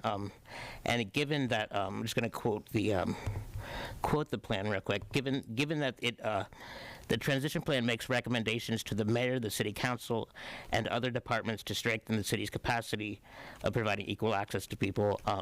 Considering that it's a collaborative and ongoing effort, it felt like a resolution of like an official statement of commitment to the plan would be good for the council and good for the city. So yeah, I'm very, very optimistic and excited about it. Thank you. I'm going to first go to see if the sponsors wish to speak to it. Yeah, thank you so much for inviting me into this and having me learn about the ADA transition plan, and this is why it felt so positive. It's like there's no reason to reinvent the wheel here. The sponsors want to uplift this incredible work that the city already did, and so bring attention to this big accomplishment in our city, and acknowledge, what's so incredible about the transition plan is how it acknowledges the need for an accessible city and gives us a plan to kind of move towards that goal.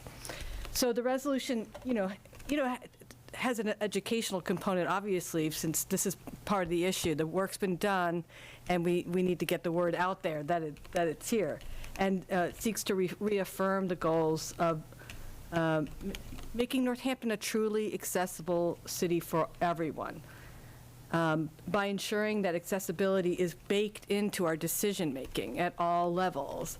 It's kind of integrated into our thinking at every level as well. And I was just thinking, it just has to be something that's integrated in our thinking, and just remembering that, being able-bodied is a temporary state, and just really looking comprehensively at life here in Northampton, and if we stay, no matter how long you've been here, you may find yourself needing that accessibility personally, besides the fact that obviously we want to be inclusive. So just kind of baking it into our decision making. Yeah, thanks. Thank you. Councilor Rothenberg. And I think it's not it's not too different than what we've been doing with climate. This is sort of the way that we, even if you look at the capital improvement plan, every page is like, how is this helping us with our climate goals? I could see us moving towards something like that as well. And it seems like that was the intention of the transition plan, was to kind of, as Rachel said, bake that into how we're looking at all of our progress. And there's probably a lot of boxes that we could be checking off in this capital improvement program that would be great, for ADA. So like you said, in some ways we just want to highlight places where we're already making changes, and in other ways we want to think about where we might have forgotten to consider that, or where we could gain from considering that. And I'm finding it's really popular amongst my constituents. When Jeremy comes to the Ward 3 Neighborhood Association, they are really interested in, as you said, accessibility for their own lives. So I think the community embraces this, and we should too. Thanks. Councilor Labarge. I think a big problem that we've had, and we spent quite a bit of time, and you weren't involved from the beginning of it. We worked tirelessly, Chris Palamas and the entire commission. And anyways, the interesting part of this, Jeremy, was at the Ryan Road School, they had a young child who had to be placed on a Hoyer lift. Okay, the bathroom was small. And Chris Palamas and I were very concerned about us getting a call. He's on Ward 6, I'm on Ward 6, of that situation. And we brought that up. I had a meeting. The superintendent at that time, there was an open house, and he was there, and I went up to him, and this did it. I said, who is the ADA coordinator of the schools? He said, I don't have the slightest idea. Bingo. Everybody we asked did not know who the coordinator was at the schools. If you go over that ADA stuff, you'll see exactly what we had stated. A full-time coordinator should be actually placed in the school in the entire city, full-time. Several years we've been working on that. Our ADA coordinators were held at the senior center who were directors. It became extremely overwhelming. Even Linda Desmond, who was a city councilor working at that point with several of us, right, was a director there. It was overwhelming. And so that's when I worked with David Narkowitz, the mayor, in regards that we needed an ADA coordinator, period. And he agreed. There was no question about it. If you look in your booklet, there should be something written in there about combining, okay, the ADA commission with another city, just like we have the Board of Health. We move on, we float, we move. And that's what we do here with the Board of Health. And we talked about East Hampton all the time at our meetings. And I think with our ADA coordinator we have right now, he has a split position. Times are changing. There is more work to do, and we need a full-time coordinator in the city of Northampton on the commission. It should be done. Thank you. Thank you. Other comments on the resolution? Well, I want to thank you all. Yeah, thank you, Councilor Dubs, for bringing this to my attention. I've really enjoyed reading it. And the resolution and the plan. I had a question. So did the city council adopt this plan, or was this a plan that was made by the executive branch? I don't know, Mayor, if you happen to know. What was the year that the plan passed? It was in 2020, like right before you became mayor. Yeah. David Narkowitz was the mayor then. Yeah, October 2nd, 2020. So I don't remember that David coming Narkowitz to was us. mayor. Yeah. I know. So I just had a suggestion because in the be it further resolved that as the city evolves amid substantive projects and department expansions, the council recommends that the ADA transition plan be periodically evaluated and amended to evolve. Because I don't think we as a council can say it will be, because it's not our document. Gotcha. That's so right. that was my recommended language for you to consider, and Right. you can just bring back any changes. The other was that Narkowitz, the first C in Narkowitz should be a K. Oh. Narkew. We'll fix that. Sorry. But yeah, so glad this is being uplifted. Awesome. Thank you. I really appreciate it.